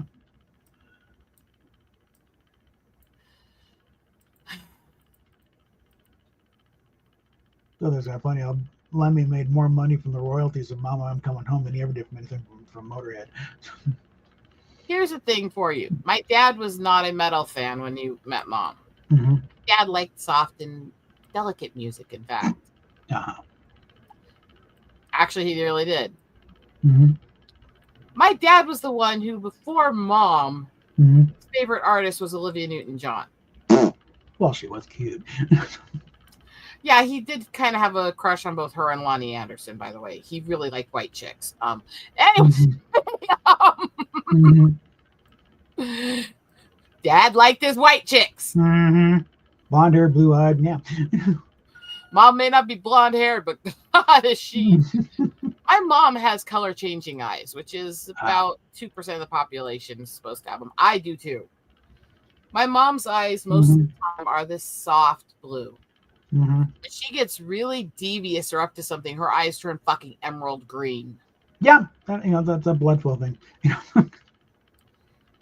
It has to do with a very specific type of formation of the retina and stuff, and the way the blood flows of the body works. And if your eyes change color, they're actually mood eyes. They change color based on your mood and personality at the time. Yeah. If my eyes ever look red to you, run like hell, by the way. Yeah, I think mine shift once in a while. It's like they're getting bored. I'm getting pissed. The albino red in my eyes comes out when I'm pissed. And I can tell you that there was one point with my ex where they actually turned bright blood fucking red completely. She just turned to the dark side. Run. But my eyes change color anywhere from honey all the way up to black. My husband thinks it's hilarious and cute. He also says it's his warning bells. Yeah. Let me see your eyes, honey. Uh-oh. I'll be back in about an hour.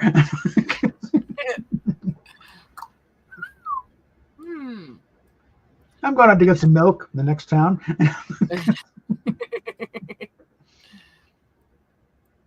That would be interesting considering how many stores and grocery stores are very close to where I live. Yeah. Make sure this trip takes a long while. I'm going to sit here and honestly tell you, there have been times. Now, my husband will walk quite a bit. It's part of how he tries to keep himself functional with his issues. Yeah. But there's been plenty of times over the years where I had to go help Mom, where I took the car and he just walked to and from work in the grocery store. And I'm not saying it's that close to the house. It's actually not. Yeah. He just walked. Stuff put my name into some veterans charity to try and get a car. If that comes through, then okay, welcome back to life. Okay, now I can schedule that colonoscopy. Because I wanted to tell me grab North Glen. It's like,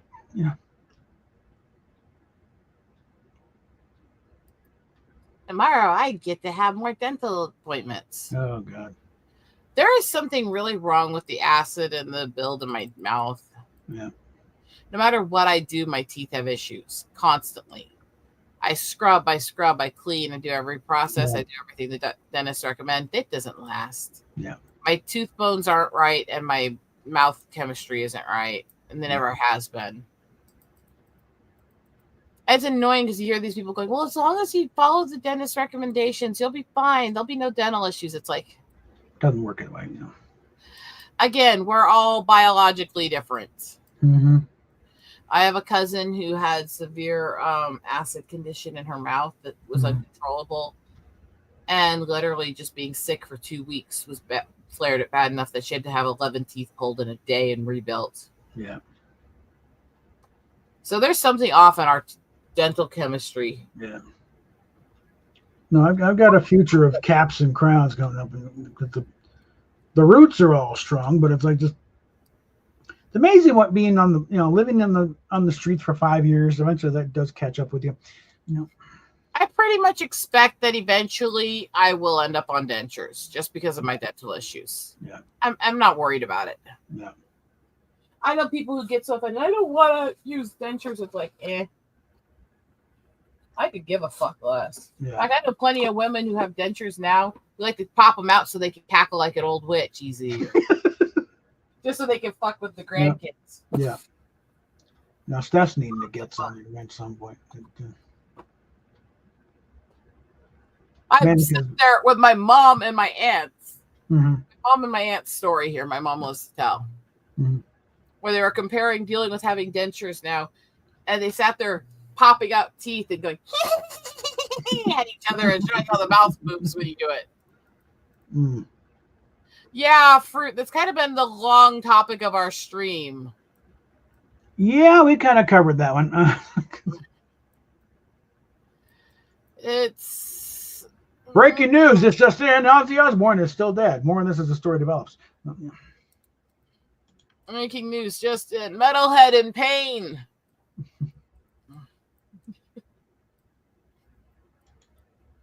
My spiritual pain.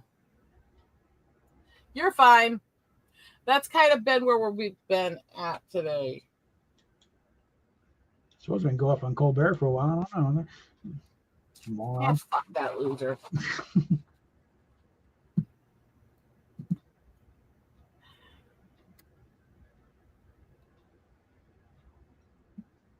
Let's see. Oh, and I threw a little.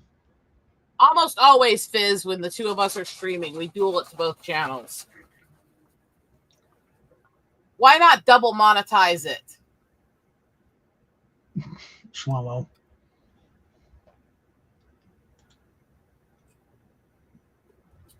Donny Osmond's not dead, though. Yeah, read the rest of that. Only his career is dead. Does Rob have a link to get in here? He will, and shortly.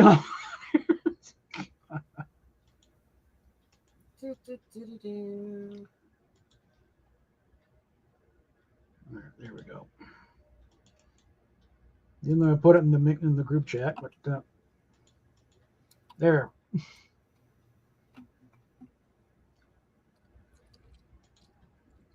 And yes, I've talked about the fact that Ozzy was talking about finding faith recently in one of his interviews. I really hope his soul is at peace, and all his talk about being at peace and relaxed and all that was very sincere and not just trying to be tough. Well, he seemed to be. It's like, it's like kind of like, well, it's happening. Whining about it's not going to make any damn difference. So like, okay. Hey, freak. I mean. Sharon!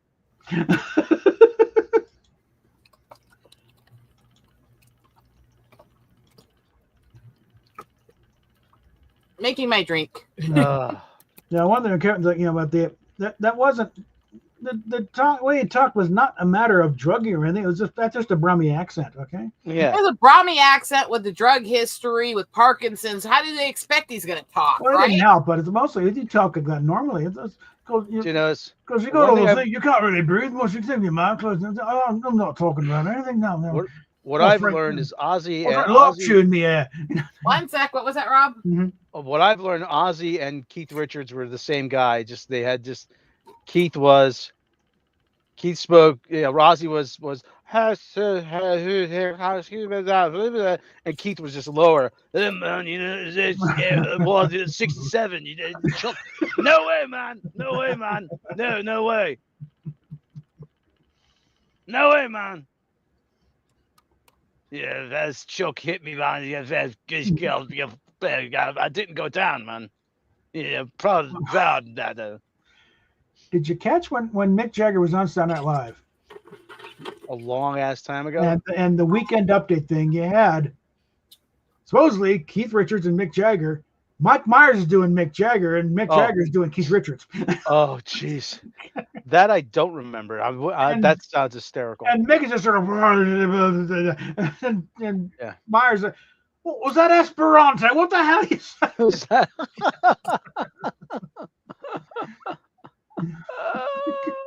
Okay. Yeah. Did I mention you guys are brain dead? Mm-hmm. Yes. I think my brain died in 1993. Mm-hmm. It was nice knowing him. Yeah. When I was in the Air Force, one guy pointed out, that you were born with 9 marbles. And I went through all 9. When you join the military, your pay grade signifies how many marbles you lose. E1, you lose a marble. And E2, E3, by the time you get E9, which is, master sergeant, you've lost all your marbles. So I'm at the E4, so I still got a few rattling around. I owe a couple people some marbles. Mm-hmm. So yeah. So I banged out about 4 pages of your documentary. Oh, okay. Before, yeah. Should chip it away. It was that long? Yeah. Hey, Rob. Yes. I really don't want to know what you're banging. No. That's a euphemism. No, we're doing a update on my fan film retrospective. Let's class it up a bit. No, let me have my joke. Fuck, you guys are killjoys. I don't want to know if what I'm banging either. Yeah. That's why God invented the hood as a sex toy. Oh dear God. Oh boy. See, I could be perverted. I'm just getting another, sending Kenneth. I'm sweet and innocent, right?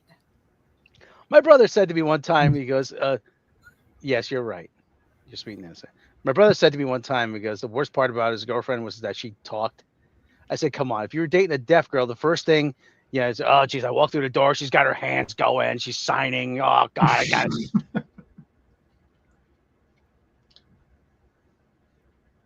I've never understood that whole. Yes, it's a good joke. I've never understood the whole. Why do you want a girl that doesn't talk to you? Sometimes you just want to watch the game in peace. Yeah, you don't want to have to respond. There's a difference between times you don't want every conversation all the time, times you want to be alone. That's one thing. I'm good with that. I get that. I have my own times like that. I've never understood these guys who literally just want a woman who does nothing but give them things and leave. It's like, that's not a partner. That's a hooker. like Charlie sees it. You're not paying them for the sex. You're paying them to leave. I was getting the Sam Kinison there. We're talking about being married 3 times. How stupid I am. I'm just glad the last one spoke English. Yeah, who are you? Yeah, Mrs. Kinison. Mrs. Kinison. Oh, okay. I was want to eat this food. Yeah. I can understand. Let me relax. I just got off work. Let me enjoy my whatever you are into. Jesus could have been married. Nah, take off for 3 days. 1 sec. All right, I have a lot of those moments myself. I'm not a very social person. I come in here and hide from my own husband at times. Okay? I get that. What I don't get is the ones who literally don't want to ever talk to their spouse or actually have an adult relationship with them beyond just physical. Pardon me. That's not a marriage. Yeah. Newsflash. You're going to get old and slow, and eventually you're not going to be able to have sex as often no matter how much you want to. That's why God made Pornhub. You're not going to be able to fap as much as you want to either. Eventually, the shelf life kicks in. eventually you're not going to be able to do it 20 times a day like you're freaking somebody who watches anime. And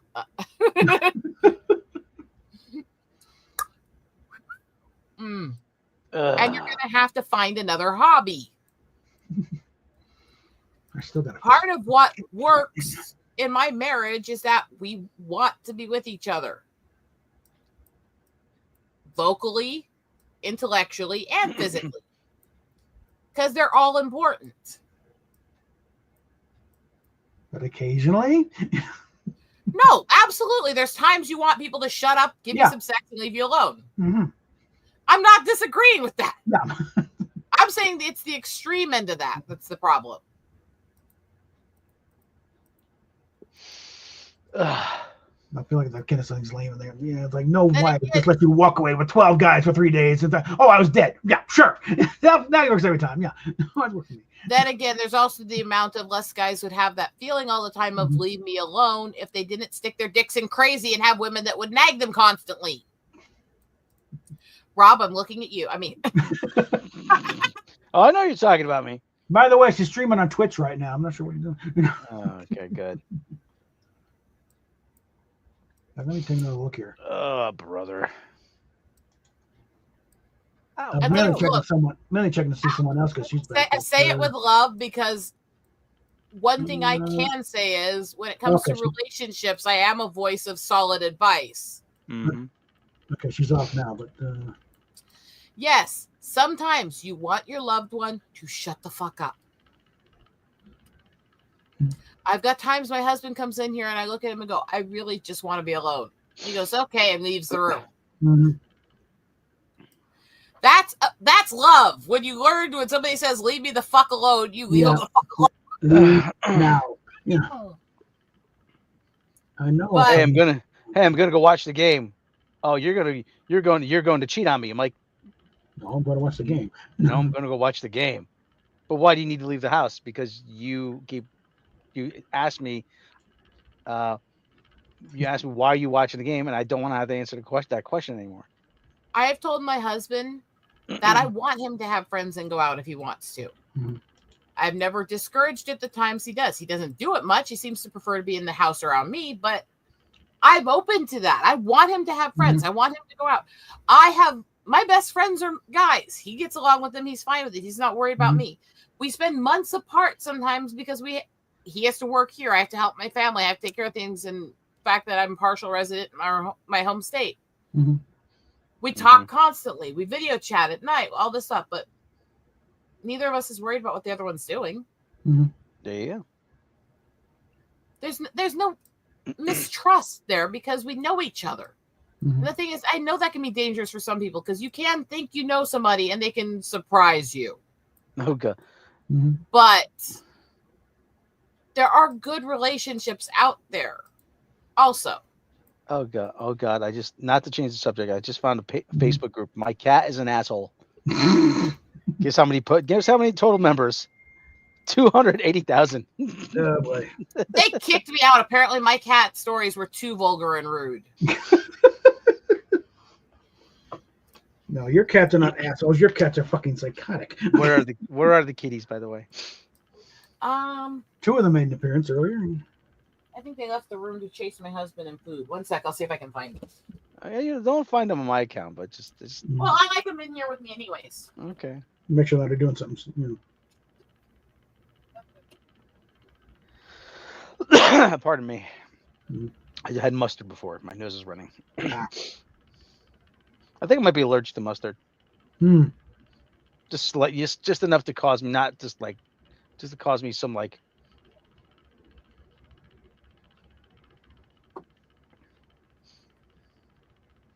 The hell?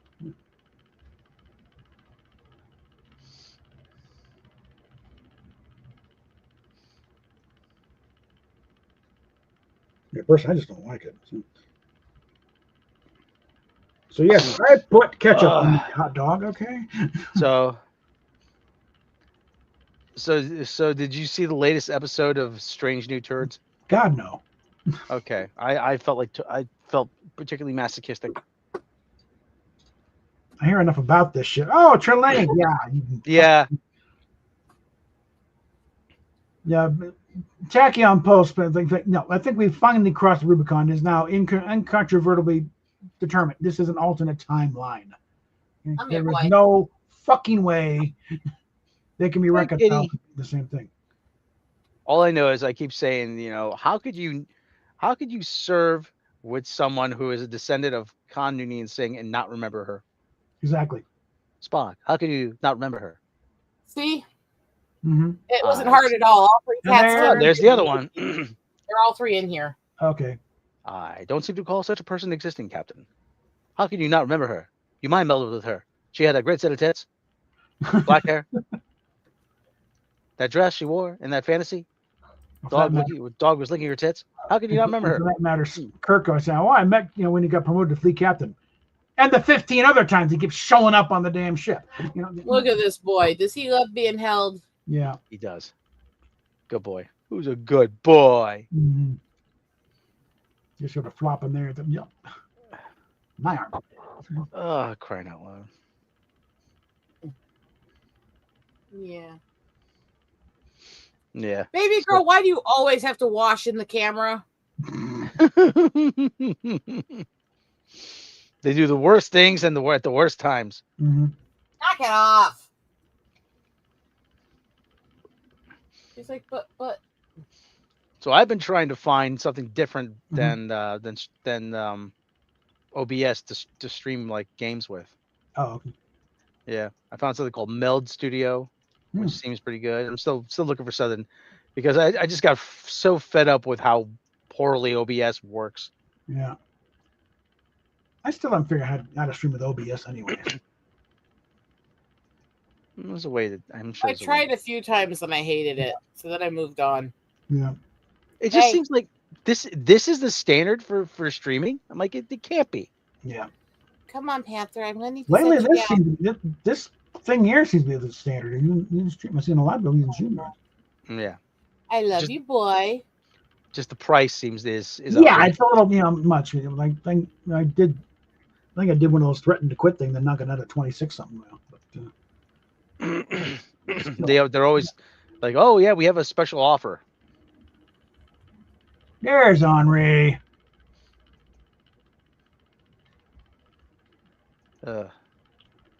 I guess it's that, not that it isn't that it.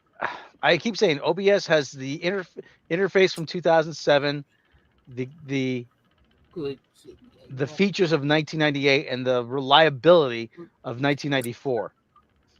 Well, after that, I think I get the suspicion my Ethernet card was made by Dumont.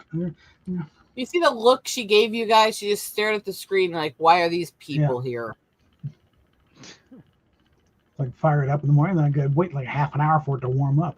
You have to pull the rope starter. Pretty much, yeah. I love you, Henry.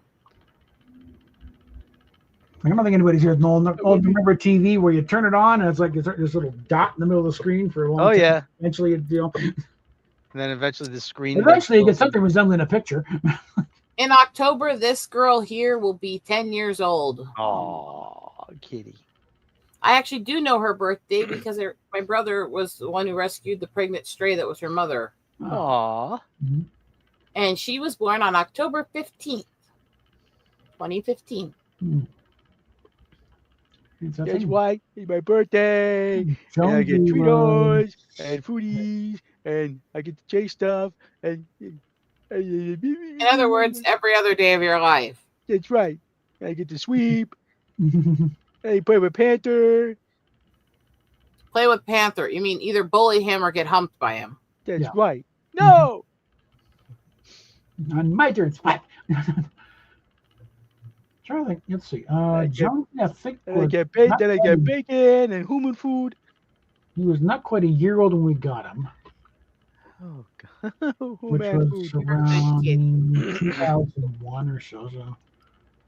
And then the car crash was in 20. Already, I set you down. I know. But the three of you are so cute when you cuddle together. Think you can lay down and be good? Think you can lay down without biting Panther in the ass first? No. Quit biting him. No, I don't want to. Oh, a piece of news that came through: USA Fencing has reversed its stance, allowing guys to compete with the women. So sanity's starting to return. I'm waiting for an apology to that one fencer who took a knee so rather than compete against this. I'm just looking forward to seeing how bad Fantastic Four is going to be. Well, the usual symptom. Oh, it's the greatest thing ever. It's kind of the reverse of what they did with Superman. All these people say, "Oh, it's going to kill the entire genre." It's like, no, it's actually not that bad. They're not going, "Oh, it's great." Sue Storm is it. Then it's like, it's going to come out. It's going to be a turd. I just don't give a shit anymore. This is the fourth time they've done they, meaning the whatever system is in place, has done Fantastic Four. And the only time that's the things, they keep doing the same fucking stories over and over.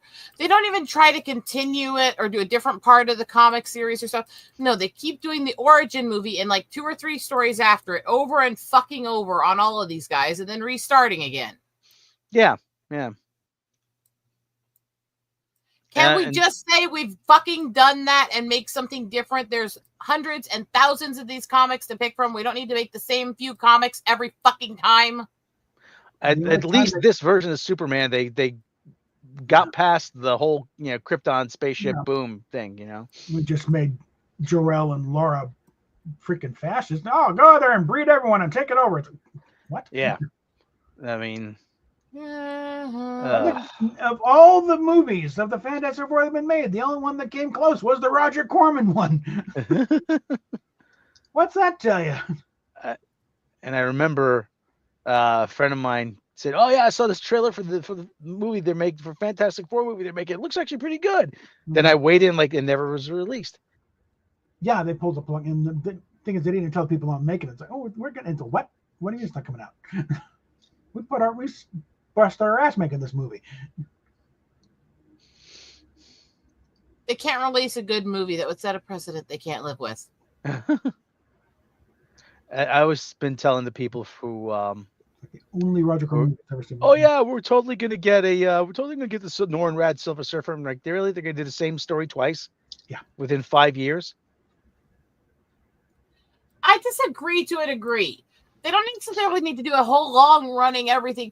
They can change actors. They can do different one-offs from different parts of the comic series. They don't have to keep introducing them in order to make a movie about them, which is the problem I have. Yeah, it's like just Robert make Downey a one-off movie. Yeah, Robert Downey Jr. is not the only one who can play Iron Man. Chris Evans is not the only one who can play Captain America. That was the thing when they originally started this. Other black actors would come in and take over the roles, but no. They changed about halfway through. It's like Black Panther did not need to die with Chadwick Boseman. In fact, apparently his brother said no. He would want to be recast.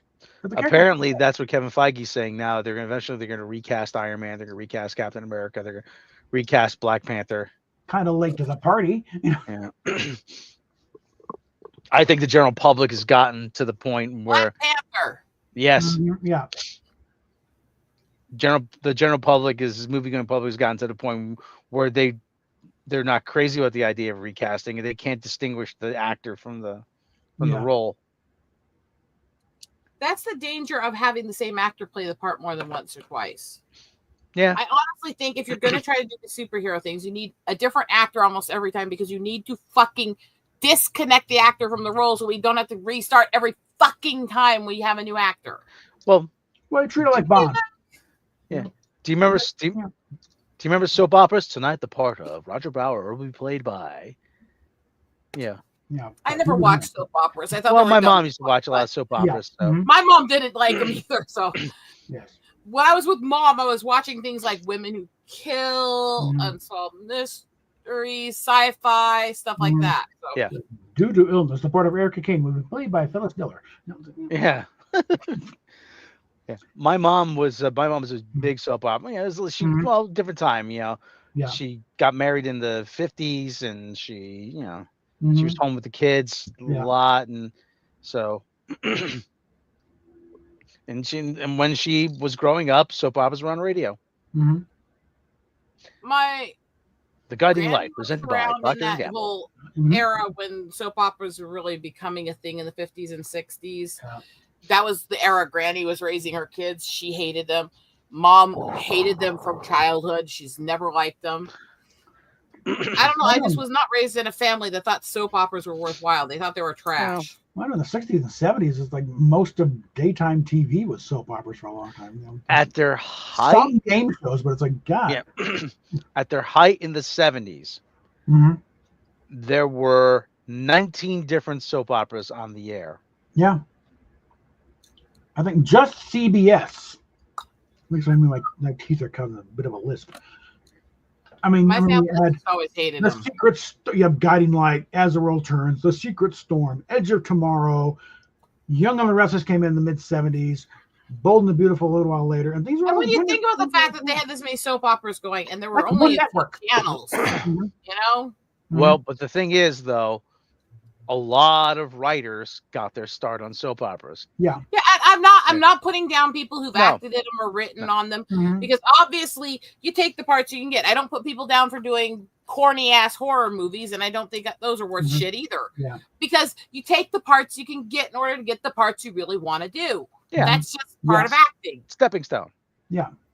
I think ABC, you know, but All My Children, Ryan's Hope. I think Joss Whedon used to, you know, I don't know if he wrote for soap operas, but he used to write for Roseanne. Yeah. He's one of the staff writers, yeah. And then let's talk about all these idiots who are absolutely obsessed with going off about Jennifer Love Hewitt actually having an adult body.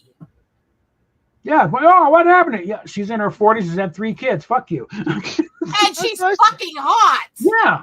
I saw that. I saw her. She's like, what's wrong with her? Yeah, she's not rail thin, but she's still attractive. She is. The whole rail thin era of the 90s was really unhealthy anyways, and they're trying to bring it back. There was a reason it was nicknamed heroin chic. You pull up the picture before. Yeah, that was she's in her 20s, and that picture was taken. You shit. Actually, a lot of those pictures they've been comparing her to 18, are pictures 19. that were done with the whole "I Know What You Did Last Summer" when she was 17 to 19. Yeah. Son of a. And she was, as she said, underweight for her age then, and for her body. Yeah. She was medically underweight, and they're saying she doesn't look like this anymore. It's like, she doesn't look like an underweight 17-year-old. Holy shit! I mean, take that, Jennifer Love Hewitt. And Carrie Fisher, when they were batching on her about, it looks like, comparing her back to the slave lady. Yeah, when I was 23. Here's a news flash for all the guys out there obsessing over this stuff. When women get older, whether they have kids or not, our hips widen. In fact, they widen during menopause too. Our bodies naturally spread our hips and develop more around the chest. Sexy to be the sexiest woman in Hollywood is now Christina Hendricks. Yeah. There's a reason why the term for an older woman was broad. Okay. That's where it could go. Brother. It's very rare for a woman to live to that age range and be very thin. Yeah. Even if they're within weight. And I got news for you. The other one I've been dealing with all this time is guys claiming that girls can't be both petite and curvy at the same time, or they can't be dainty and curvy at the same time. Say what? Guys who are trying to equate having hips and ass as being fat. What was the Good grief! I think Marilyn Monroe was freaking obese. Marilyn Monroe was a size 16. 12 to 16, depending on what part of her era and which clothing era. Yeah. Let's start accusing Jennifer. A 16 in that era was about a size 12 now. Yeah, they started accusing Jessica Simpson of getting fat when she was a size 4. Yeah. Let's see if the camera works right now. I gotta show you. And you notice the guys who are always obsessing over this and making 5 million comments about how she's not thin enough, she's not pretty enough anymore, are always some of the fattest, ugliest, nastiest looking guys out there. You want to get on? What I would like is dinner. Panthers and The Panthers on screen. And so Panthers on screen. I think you can see baby girl's ass. So Bob would send you a link and get on here, and I'll start the dinner. How about that? Bob would appreciate this. This is the one I'm. You ever see one of these? Nice. Yep. I've had this for a long time, but it's spent 2 years in the back of a closet. Uh-huh. There's only one problem though. See this bridge? I hate that bridge. The one that got to me was I actually saw a few people who've actually made working guitars out of bat lifts. Oh yeah. Those are fucking amazing looking, aren't they? This string, the G string here, it's nothing I could do. It's always sharp. So it's either the nut is too high, or I got to. Well, I don't think the nut is high, but anyway. I said a working bat lift guitar, and Bob's like, I want one of those. Yeah, maybe just even hang on the wall. According to the internet, no real way to adjust that bridge. That's the thing. No, there's no way to adjust it. Like, that's the problem. So according to the internet cognoscenti that I've consulted, they said try putting a wound string on the G here. So maybe that'll work. So easiest thing possible. Yeah.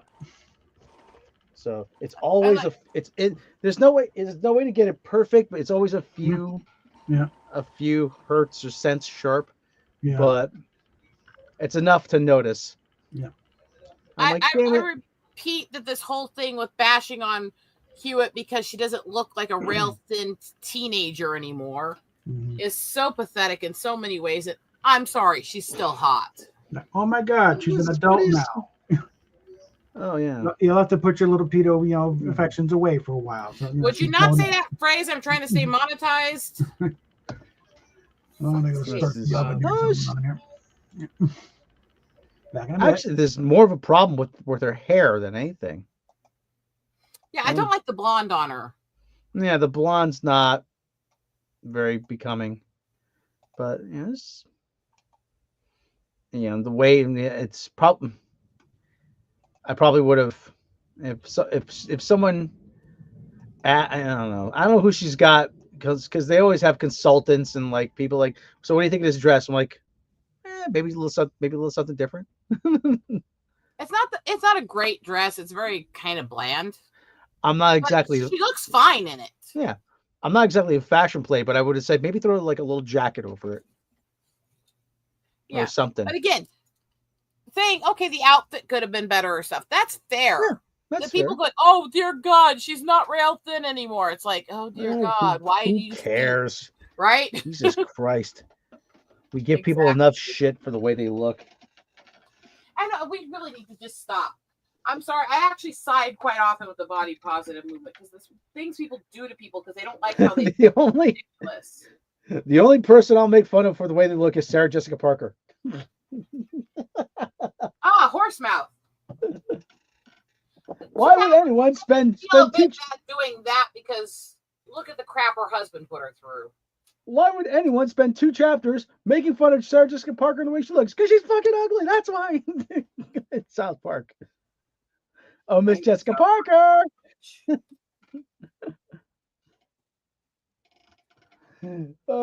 That was funny. Oh, the big deal. South Park got $1.5 billion streaming deal. I'm like, yeah. They were trying to devalue South Park, and then they wound up. How many times do I have to try to change the subject because I fucking hate that show before you take the hint? Okay, sorry. All right, sorry. I'm sorry. I know. No, that's fine. That's fine. That's fine. Don't worry. I'm moody right now. I'm on my hormones. On your moans. Yeah, usually when I'm moaning, I prefer it to be something else. I mean. Oh God! All right. I've never pretended that I'm sweet and innocent except for as a joke. I've never believed that. Only when the kitties are around. Well, to them, I'm their sweet, innocent, love being human. You're their staff. You'd think that, but the way that they devote themselves to trying to take care of me is very odd for cats. For most people. Do they bring you? Did they ever catch mice and bring it to you? I have never had a mouse in this house. Well, that's see, they're doing something. No, I mean, there's never been one that's gotten in this house. Ever see that couple from Russia that has the mountain lion? I think so. Oh, there is one recent one because I have issues with being sensitive to spider bites, and so I kind of freak out at spiders a lot. There was a recent moment. I was in the bathroom cleaning stuff up. And all of a sudden, very, very much felt this little bit. Ornery came running in from across the house. Runs up to me, opens her mouth, sticks her tongue out. She's got a spider crawling on her tongue, then winks at me and closes her mouth and swallows it. Henri. Like she came running across the house with it crawling in her mouth so she could show me she caught the spider and it wouldn't bug me. See, Ew. I done so good. See, I got that spider for you. Here it is. Want it? No. I'm just sitting there looking at her going, what the fuck is wrong with you, cat?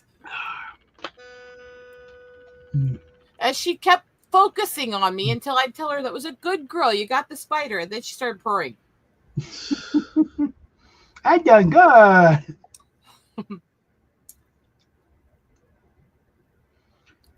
I'm I like, actually oh, dear develop a God. taste for this stuff. Yeah.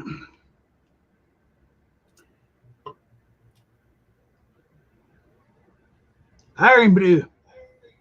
The Scottish soft drink of choice. Yeah. For those that can't handle whiskey. No.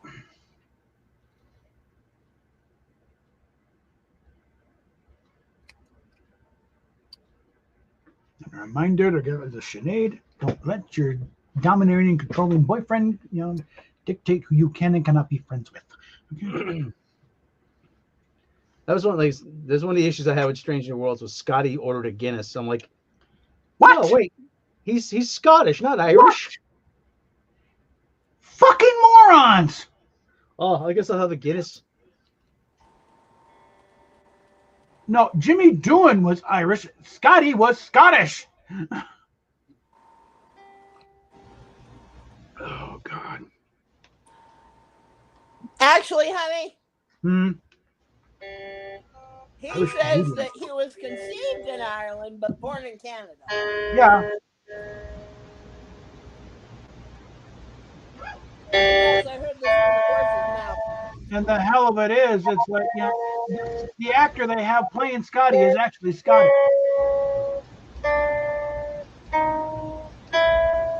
So, now, did you raise concern that you're having a Scotsman order a Guinness?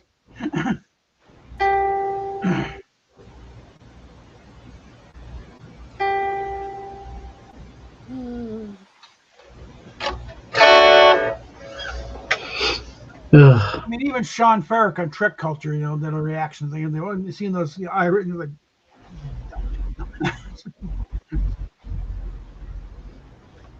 it's getting too much easier for them. Okay. Well, The world is a I'm fucked up place. I'm guessing it's because they showed very clearly the Guinness in a glass with the laser engraved.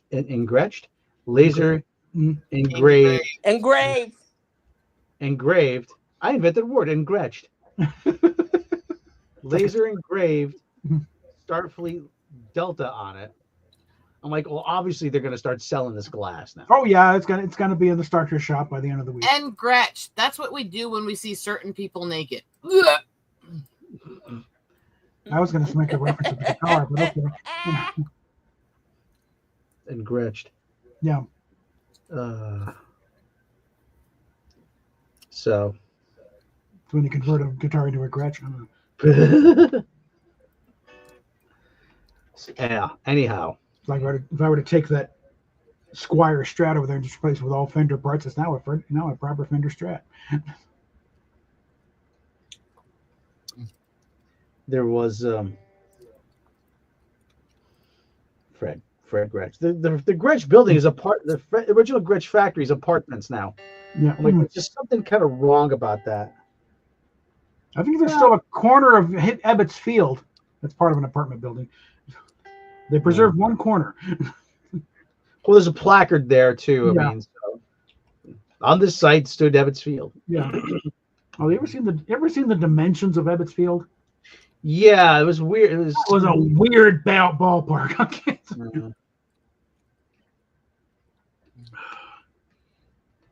It made the old Mile High Stadium look like the picture of perfection. It's like that was Polo Grounds were That one where had a short porch. Polo Grounds were weird. You had that huge alley down in center. Mm. Yeah, I asked my older brother. Says that was in play. He goes, oh yeah, that was in play. that whole area was in play. Mm.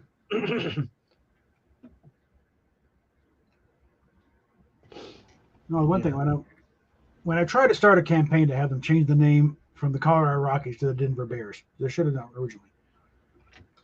Because the reason why they changed the old minor league team to the Denver Zephyrs, so because they knew when major league teams come in event, they wanted to have the name Denver Bears available. So they missed that cue. And yes, I heard the oven. I'll be in a minute. But yeah, because Speaking of people with skills of nagging, but all right, whatever. Anyway, because Merchants Park about Broadway and Exposition, that was old wooden things. It was like you're more likely to get a nail in your ass sitting in the stands than anything else. Old wooden thing. So so they made a deal. Groundbreaking like 1948. And thing is, it was the site of the old city dump. Yeah. So the biggest ceremony. Okay, this is where we're building the new Bear Stadium. Groundbreaking. Hit a gas bucket. Have to evacuate. The Meadowlands old giant stadium was built on a toxic waste dump. Oh boy. Yeah, actually, that I've heard stories about water coming out of in the showers green. Well, it's New Jersey. Yeah. The entire state. Yeah, I have friends in New Jersey. Okay. in the movie Miss Congeniality, they actually had a joke about that where they were having her prepare to do the beauty shows, and they were having one of the questions be, "Why is New Jersey called the Garden State?" And she goes off about how toxic dump site wouldn't fit on a license plate.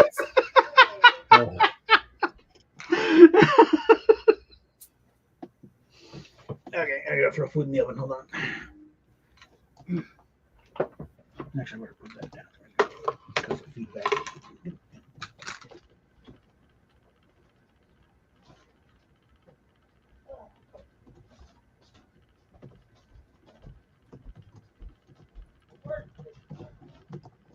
Give me a minute while I hang up all my little gnome necklaces I just made.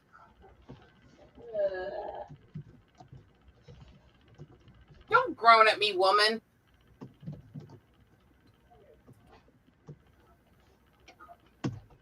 I'll groan back. 45 minutes. Oh, brother. It's just wow. Your anus. But I was saying about the couple in Russia that has like a mountain lion, it depends what part. Mountain lion, puma, or cougar. They're all the same animal. Just depends what part of the world you're from. They have the mountain lion for a pet. Yeah, they rescued him from a petting zoo. But I guarantee you the mice look at that house and they see the mountain lion. They're like, nope, nope, nope. You want to try the next house? These people mean business. If you think the way I do, though, Don't need to yell there, right there. Nobody wants to think like you do, sweetheart. Oh, kiss my ass, woman. Anyway. I've missed making her yell that. Oh, for God's sake. All right. Well, I'm gonna go get a cup of coffee and settle in like I'm freaking on the prairie. Oh. My brother Mark made a pork chop with I don't know what was on it. But he bought this new mustard. He's all into organic shit and mustard. Mhm. Mustard like big like seed. It wasn't like overpowering, but it's still mustard. So it's making my nose run. Wow. But he makes all kinds of weird shit. Yeah. Panther, stop trying to help me. You just tangled up all the necklaces, Panther. Who needs kids when you got kids? Mm-hmm. Only once have I experienced mustard, and it wasn't a bad thing. I was with a buddy at the Rockies game, and he went and got a couple of brats for us, and he accidentally put mustard on both of them because he knew I didn't like mustard. Okay, I'm sorry, and actually, okay, this it works. In this case, it works. I can handle mustard seed. I can handle some gourmet mustards. Yellow mustard is fucking vulgar shit. Yeah, I tend to like brown mustard more. Mhm. Brown or the French Dijon style, Mhm. which is Yeah, really that yellow mustard shit people use is not anything but toxic sludge that tastes like vomit. the French's mustard. I'd like to think I've evolved a little bit since then. I've never liked it. Never. You put As too a much mustard kid- on your hot dog. I only put a bottle and a half. Oy. Panther, you are an evil shithead. Well, yeah. But he's my favorite He's a evil cat. shithead. Yeah. He just tangled up about 20 necklaces. And now he's sitting there purring with his paw on them.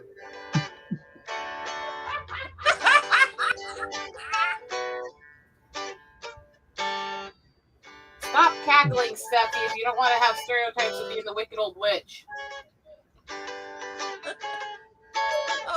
Oh, Panther, stop torturing mommy.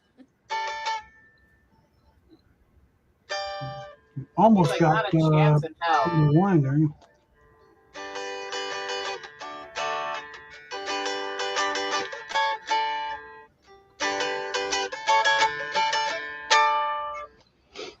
But it's all... I've been making jewelry for a long time. I'm not inept at untangling shit like this. You know, that's not the most complex riff, but you'd be surprised how proud I was when I actually learned it.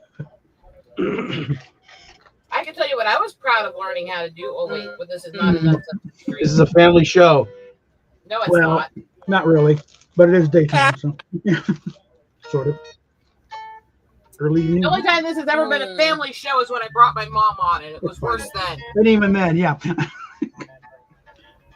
No, let's be honest, it was worse then, Bob. No, but then it's like, yeah, it's like, okay, now we know where she gets it. Yeah.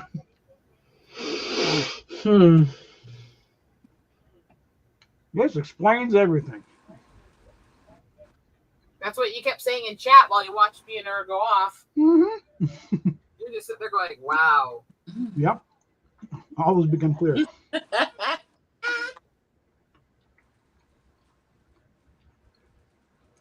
I tell you though, Can be about this show is the fact I'm eating Pop-Tarts and drinking an Iron Brew. Okay. Yeah. I haven't had Pop-Tarts in ages. See, now I want Pop-Tarts. No, last little shopping spree when I dropped off the paperwork last time. I was like, to the King Supers. Okay, we're just getting snack stuff because we've got everything else dealt with. I get like tons of veggies. Shopping with Rob and Bob. I get tons of like veggies, like this pack of steamed veggies from Aldi, for like 95 cents. Mm. Like that's some good eating right there. Steamed veggies, and you like get like packs of ramen noodles.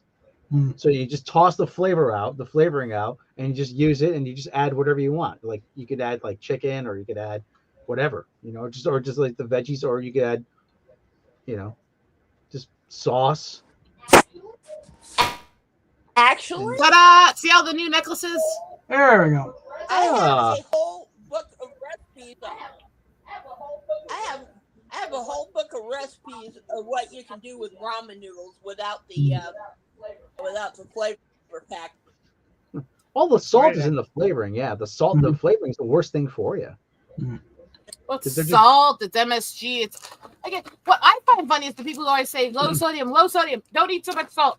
And then they literally drink electrolyte drinks, which have more salt in them than a bag of chips. You're practically drinking seawater. What the hell are you doing?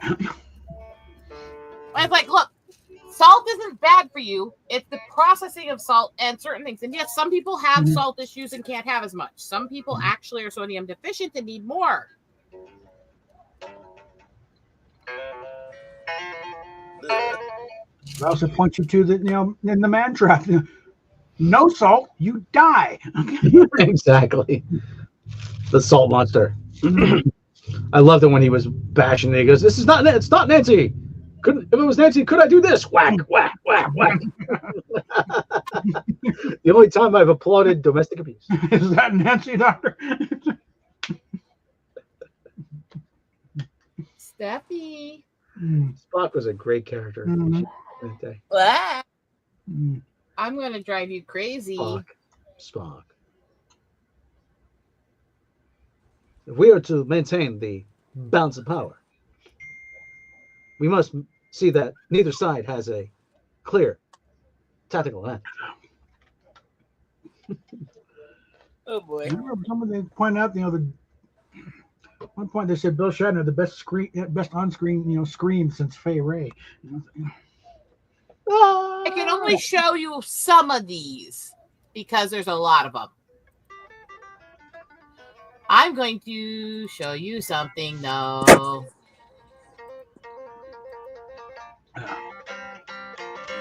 Kitties. Steffi, Staff, react. look at my camera. Aw. I have 30 of these. They're different magnets for diamond art. Just in time, I had played Oh, Cat wow. Scratch Fever. Mm-hmm.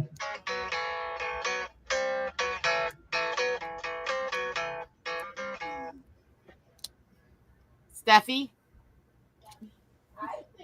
I see. Kitty, kitty, kitty. Always been a dog person, but I love cats too. I'm not a dog person. I always grew up with both, so. I just like animals. Mhm. I like being. I don't have a good history with dogs, and I'm also extremely allergic to them. I said that I like that Facebook meme. It says if I'm ever killed by a mountain lion, just know that my last words were "Here, kitty, kitty."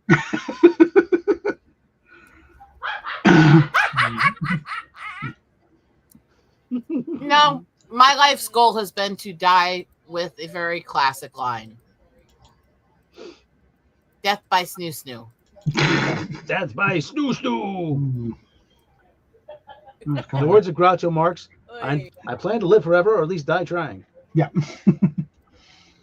Like John Stewart talking about, if the world ends, it's going to be, some scientist, the last word's going to be some scientist saying, "Holy shit, it worked." Pet crows are actually illegal in most places now because of people training them to help them commit unalivings. What? Ah. See? Well, import the third world, you get the third world. No, that's not that. This is a bunch of rich guys buying them as pets and then using them to help kill wives and other shit. Oh boy.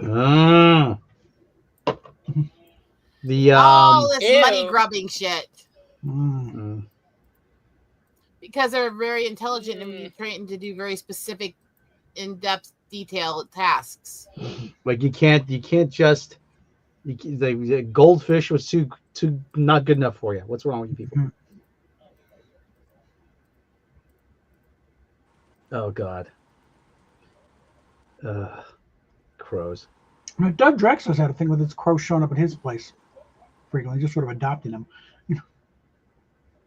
My mom said her brothers kept trying to catch and domesticate magpies. It pissed off her mother because she hated them. Mm.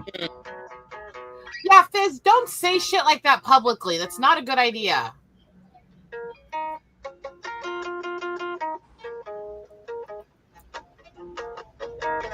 And honestly, it sounds like the entitled pit bull owners who drag them into places where they're not legal in the neighborhood or housing and stuff and own them anyways.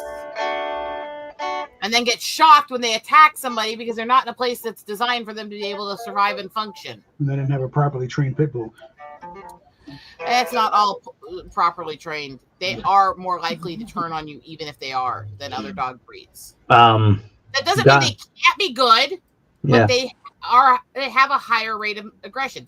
Just like, guess what? So do certain breeds of cats, and some of those are ornery. Well, yeah, I mean, they there was the breeding process. People chose the different breeds of dog that had higher rates of aggression. It's kind of in the name. But I'm not saying to fight bulls in the pits. Yes, I'm not saying this because I think that the dogs are automatically evil or good. But most of the people getting them do not understand it, or they flat out deny that they have that aggressive tendency, which is an issue. Yeah. And it's like, okay, having pets that have that aggressive tendency, you have to be a lot more careful in keeping them from getting out around other people or animals. Yeah. B, you have to really work to train them correctly. And refer to Ornery, who has both Siamese and Malcats in her mixed lineage. I had well, And I she didn't looks go. away like, who, me? I didn't go out with her long enough for her to become an ex, but I used to know this girl. She had a pit bull, and every time I would go over to her place, the dog would just jump in my lap, and she was like, the dog was named Kaylee. And I was on the couch. She just run around the corner, boom, but jump on me on the couch. 100-pound lap dog. Yeah, exactly. And she goes, and this girl goes, she says to me, "Oh my God, she loves you." I'm like, "Yeah," I'm like, "She does." Thank God she does, because otherwise we'd have problems. It's just, whether they want to acknowledge it or not, the majority of fatal dog attacks, and what they always go is, well, Chihuahuas are more likely to bite you than a pit bull is. It's like, yeah, but they're not likely to kill you. Yeah, they're not going to do that kind of damage. Same with the Labrador.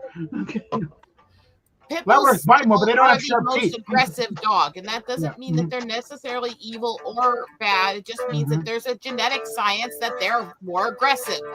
So if you're going to own them, you better be fucking responsible. You better take precautions for you and your family, and you better keep them away from other animals and people until you know they're safe with them. It's like more people may be hit by wiffle bats. That doesn't mean, That's one movable slugger, and it's like, It's not that I hate all the other stuff. It's that I hate almost 90. I'd say about 95% pit bull owners, because they're all the ones who, these dogs would never hurt anyone. They're the sweetest dogs in the world. No, of course that. And they're usually the most entitled ones who do not feel like they should have to leash or fence their dog in. Yeah. That's correct. That's just common courtesy. Have your dog on a leash or have him on or it's not even common courtesy. It's the fucking law. Yeah, that, you know what I mean. It's just you know what I mean. It's common sense too, but some people don't have common sense, so you got to make it a fucking law. Hey, common sense is not common anymore. Yeah. Well, there are friends that have the dog leashed or put in a fence. Just come on, man. Yeah, it's like, come on, man. It's not just the other people and animals you're protecting when you do that with your dog. It's also your dog. And by the way, while we're at it, I want to talk about these idiots who seem to think that it's all well and good to move into areas with high amounts of predator birds and animals and let their animals run free in the yard or around the neighborhood. That's ringing the dinner bell for the coyotes. We had there was the woman who moved into Rapid and then decided to chain her dog up in the backyard and was surprised when a mountain lion ate it. Yeah. We don't have... Not a big problem, but we do have problems like that. We got mountain lions, we got coyotes. We had a lot of issues in this area where I live over in Iowa with eagles trying to attack pets because they let them run around in the backyard. And we have the highest number of eagles and hawks of any place in the country. Don't let your fucking pets run outside. And if you're outside, have them on a leash and be with them. One of the guys actually on YouTube channel that I follow, his name's Abram Engel. He has a cat. He goes, "Yeah, I can't let him outside because there's a lot of hawks in the area, so I built him a catio." So, like, oh, that's a little fenced-in area, so he can just be outside. And like, okay, but that works. Eagles have been known to carry off full-grown deer. Okay. Yes, there is actual real footage, not AI shit, real footage from years back of eagles picking up and carrying off bighorn sheep and mountain goats. Oh yeah, I believe it. They can carry 4 times heavier than their own weight. It's like freaking. It's like a freaking episode Not of Johnny for long Quest. periods, but they can go for a while. Hello, Iron. We all love you. It's been a rambling thing here. We started off talking about Ozzy, but it's gone on to other things. Let's reiterate to people, because I have the perfect one here to use for this. Anytime you think, oh, it's okay, my pets will be fine. Anytime you consider that thought process, I want you to remember this image. I want this to burn in your head if you consider that. And when you think about this image, bear in mind, this was in a field heading towards the road. This was not roadkill. This was killed by what's eating it. Ew. Yeah. What is... That's a full-size deer. Wow. being eaten by a full-size eagle. Yeah. But I've only seen eagles in zoos. I'm like, but how big is it? What does an eagle grow? Bald Oh, eagles they get stand pretty- between just over 3 foot to just under 4 foot tall, and their wingspan is almost 6 feet to up to almost 7 feet for females. So it's like a small child. Pretty much, yeah. Yeah. Like it's like having a Ninja Turtle. Put wings on Warwick Davis. There you go. Yeah. Yeah. Hi there. That's one thing that's good about Renaissance, because you better Renaissance Festival, they have somebody come by from a raptor thing, and they'll Now, show bear in you, mind, and they'll bring up falcons, and they'll bring out an eagle. And When I was in bring out the wingspan, when I was in Sweden, actually, I was at the Skasen Zoo, and they had one of the zookeepers. They had a snow owl, Mm-hmm. and even that was pretty big. I was like, yeah. wow, that thing is I know. huge. This girl has several very violent breeds in her. She is very aloof and violent towards everybody who isn't me. And they're all. I know I have to be very careful with her so she's not aggressive or psycho to other people. Mm-hmm. Isn't that right? Are you my crazy girl? I love you too. No, I was we were down in Florida still, and I was staying at the shelter in Daytona. Driving back up from Orlando and getting the off ramp into Daytona off 95, and there was an eagle sitting there in the middle of the road. Slowed down, looked at me, and just took off. And it's like it's an impressive sight. I'm looking for a specific image here because it's something that I didn't get the moment of kill, but I got the moment of being shredded after by the time I could get through traffic. And this is one of the moments I'm trying desperately to find it. It's not even an eagle thing. I literally watched a farm cat jump and kill a deer and start eating it. Jeez. A farm cat. Was it like he goes, yeah, that wasn't me. You can't prove that. A farm cat that looked a lot like her, actually. I love you, mommy. Not a wild cat, not a regular tabby cat that grew up on the farm. Mm-hmm. Would be considered domestic cat. That's right. Don't mess with me. I love you, mommy. I can find pictures of that cat. I'm not finding the ones from that kill right now. I'm sure it's in another folder. This is the kitty that did it. I've seen him around the farm many times. Yeah, don't mess with him. No. Look That's how right. fat he is as an outdoor cat. You know he eats a lot of shit. Mm-hmm. That's right. Don't mess with me. I may look cute, but I'm mean. Aw, kitty. And I'll fuck you up, man. No, kitty me. I'll mess you up. I don't want to be cute. I want to be mean. I'm gonna cut you. I'll cut you. Those eyes tell you I'm in hunter mode. Yeah. Mm-hmm. That's right. I'm a hunter. I'm a big hunter. And I'll go get foodies and bacon. I love you, mommy. And yes, I watched that cat take out a deer and start ripping its shoulder and ribs open and eating it. Yeah, that was. I heard. Claw up there, get the jugular, and it's a matter of time. That wasn't deer. That was cold cuts. It was just walking around. You see all the snow? Yeah, my cold, real quick. That's right. I can't help my cold cuts walk around by themselves. It was yummy too. I love venison. Oh dear God, that reminds me when Bob and I were volunteering up in Boulder. Every time we'd drive by a field of cows just out and about, I'd be like, "Oh, on the hoof."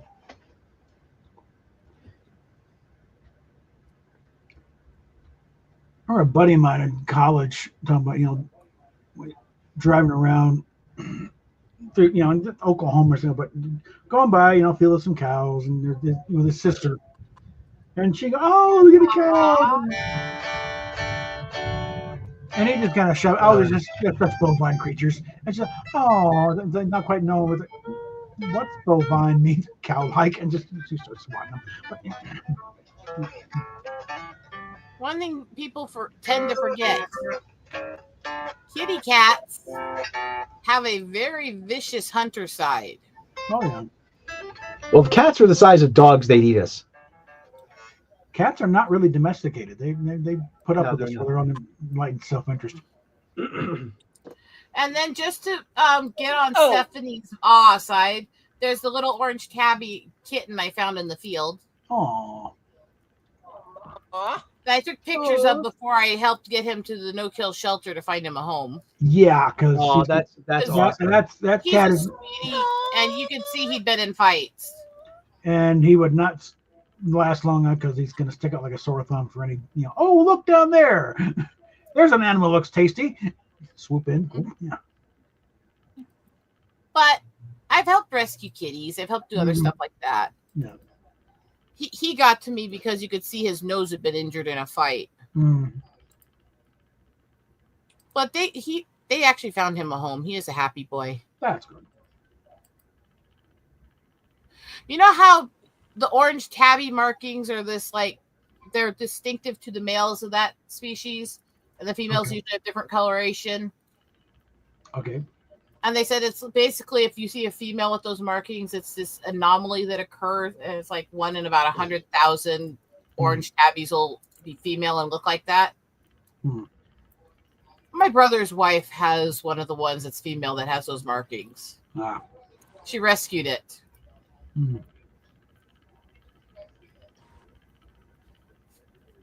Because why not, right? Hmm. I think Carlo had. Could be. Oh, boy. Oh, something. I'm just glad you brought him to a no kill shelter. Yeah. I'm that's very so awesome. careful with that because I do not support a lot of these places.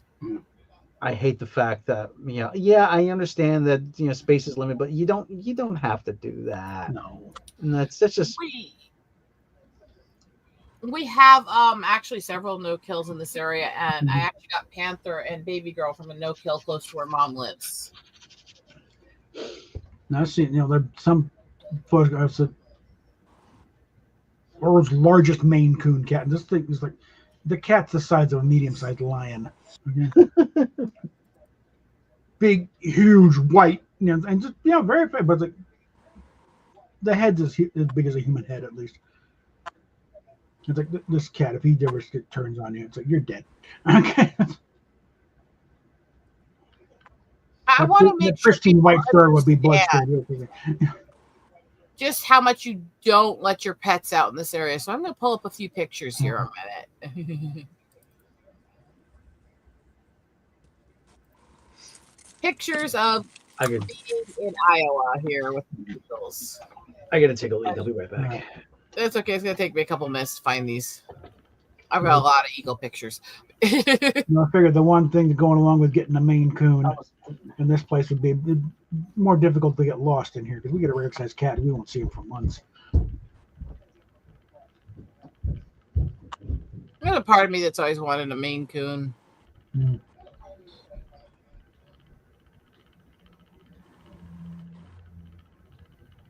I'm holding the line though on naming him Grudge. It's like, no, we're not pandering to that stupid show.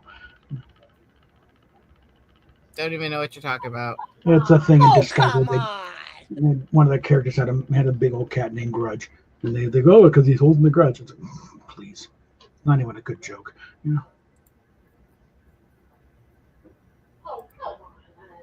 Oh, come on, honey. Grudge was cute. It's a cat. Maybe it was two different cats.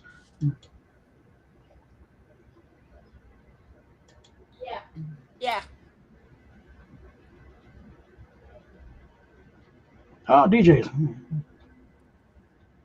Hey, TJ. How you doing? Don't forget, I get an alternate name too, honey. Yeah. Give me a moment. I'm trying to show people why they should never let their pets out in Iowa. And I've definitely got some good examples of that here.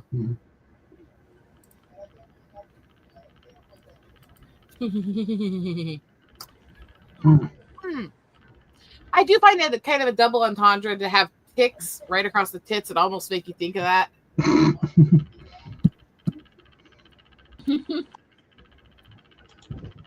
I sent I know there was a DM or just posted on Anthony's thing. When's the next open mic night? It was supposed to be doing like once a month. It's been like 3 or 4 months. So. I almost forgot to take the headphones off, so you almost went to the bathroom with me. Whoops. Wouldn't have been smart.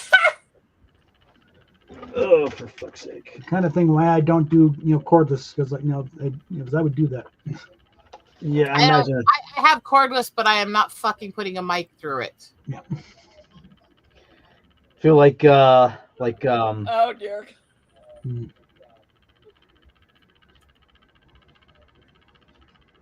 I know there's been a sketch or two about that. Or an instance about some preacher with a wireless lavalier mic, and you hear him during the service. He's off stage. He's gone to the bathroom while they're trying to. You hear Vince coming over the beat. With the Frank Drebin, mm-hmm. the Naked Gun. Yeah. He's in, yeah.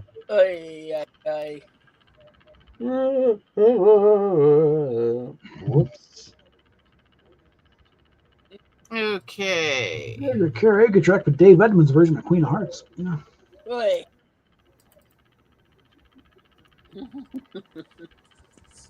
I'm almost done tracking down these images. One sec. Okay, People David. don't understand. Between all the years, I'm nearing 100,000 Eagle pictures at this point that I've taken.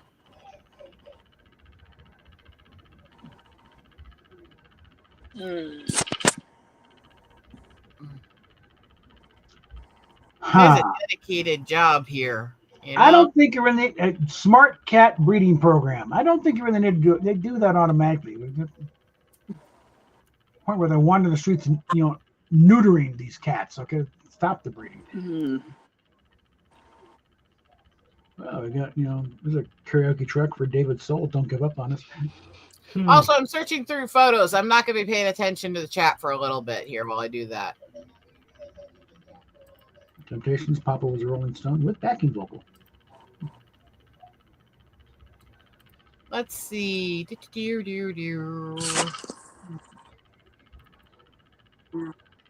Pictures that will kind of probably blow away poor Rob here.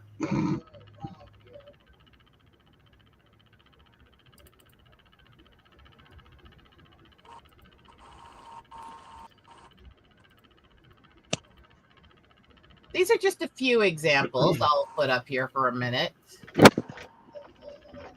This is why you don't leave your pets out in Iowa. Oh, jeez. Mm-hmm. See that tree? You got a half a dozen Ben Franklins sitting out there. That's a zoom in. And there. And more. Yeah, zoom out. There's like 20 eagles, waiting there. And here. Jesus. How many freaking eagles are there? I thought we were running out of them. A couple of squadrons, I think. And here. And here. We made a big deal. We made where I'm in a couple towns over, Hamden. Made a big deal. There was a bald eagle nesting in a tree. I'm like, we had one bald eagle. We made a big deal out of it. Mm-hmm. Okay, here's the thing. There was for a while, late 90s, early 2000, we were down to about 4,000 known bald eagles. Mm-hmm. Which consider the fact that they are naturally, before settlers messed with them, they would run between 2 to 4 million on the continent.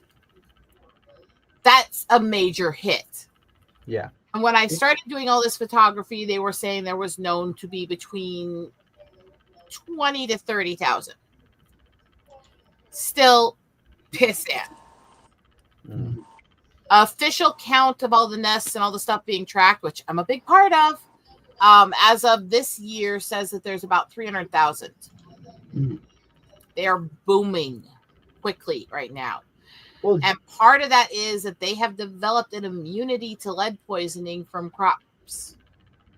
because that's what was killing them off. Hmm. What they found now is that they find the eagles and they still have the lead in their system. They're just not dying from it anymore. Yeah. That's good. So they're still being poisoned. They've just become immune to it. Yeah. I've heard the DDT thing was a little overplayed. You know, Well, it wasn't effective. Other things are going on. In regards to how it affected humans to some degree, it was, but the mass die-offs of fish and all the birds and animals dying from eating the poisoned fish and all that was actually really epidemic. Still is, with even some of the stuff still used now. There's a massive fish die-off every spring in Iowa here from all the stuff they use to grow corn and soy, which causes billions of fish to die every year when it runs off into the rivers. And I've actually watched birds seize up in seizures and die from eating those fish. yeah. So it's more real than people realize. Yes, TJ, you got to always be careful with that. Oh, yeah. Yeah, you don't want to make cats smarter than they already are. They're already intelligent and evil. Yeah. If they can organize, yeah, forget about it. Yeah. We're done for. Yeah, the main reason why cats put up with it is they know they can't take us. It's better to play along, play our silly little games with the yarn and get fed and petted, and, life will be good for everybody. Hey, Panther. I know you don't like to be picked up Hey. the whole neck while I do it. Mhm. I got you by both. Look at the private. What did you do?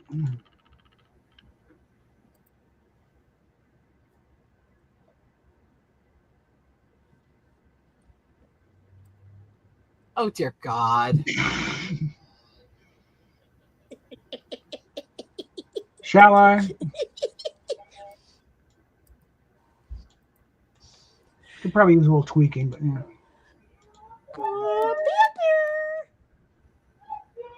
This is Panther Cam.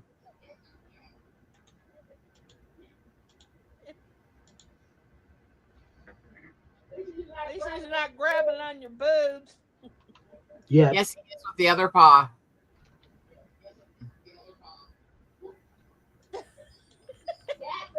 Cat, you're a pervert. Okay, now.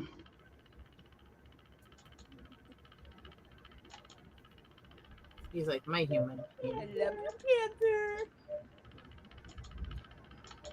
See, kitty cam. Isn't it nice that we have kitty cam? You're embarrassing me. I'm adorable, but you're embarrassing me. Okay, we're about Jimmy Swagger thinking about getting back to Kennison again. It's like we got God's special ed team down here. What the hell? Hey guys, look at this. He's sleepy. I'm a kitty. He's Why? I'm a Like kitty. that sleepy. He's I go CPs. yeah. So, May not be a perfect camera, but Yeah. it's a kitty cam. Yeah. This is like when God. Boy. Now, I saw Sam go off on Jimmy Swaggart live because he wasn't on the album. They're talking about how Swaggart bringing in millions of dollars a year. It's like you think that kind of thing. Be able to fly to New York, get the $2,000 night hooker, swing them the chandeliers, being back home in time for Sunday service, saying we need $3 million for Brazil. But no, he goes down the street from his own church, gets the $20 on the trailer park, and drives his own car. And then tries to talk her down. I mean, it's not much different than what Hugh Grant did when he had Hurley as a wife. See those pictures in pen. I was okay. I can see that point, Jimmy. Yeah, scary shit. Isn't he such an affectionate baby? Yes, he is. all right. I'm gonna grab a cup of coffee. You're gonna fall off this Alrighty. desk if you're not careful, Cat. Kitty, that's right. I'm in a good place right now. That's right. That's right. I get cuddles and I get foodies and I go CP and then I wake up later grabbing a booby with the other paw. Grabbing a boob out of the paw. Yeah, I'm in a good place right now. And I'm going to stay here. Look how hard he's wrapping around me and holding on. Mhm. Yeah, that's right. I don't want to let go. I'm such a one-week kitty. And do I see a shit-eating grin on that cat's face? Of course. Good boy. Good boy, Panther. Who loves Panther? Everybody better love me. I'm adorable. That's right. Pardon. I'm adorable. Relax is a big black furry blob. I know.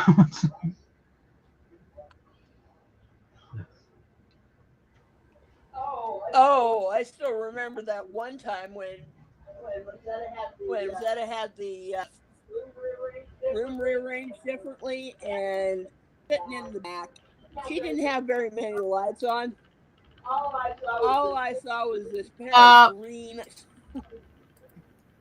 Guys, it's time to wrap the stream up. I just saw what time it is, and it's Tuesday. I have stuff to do. Oh, okay. All right. Well.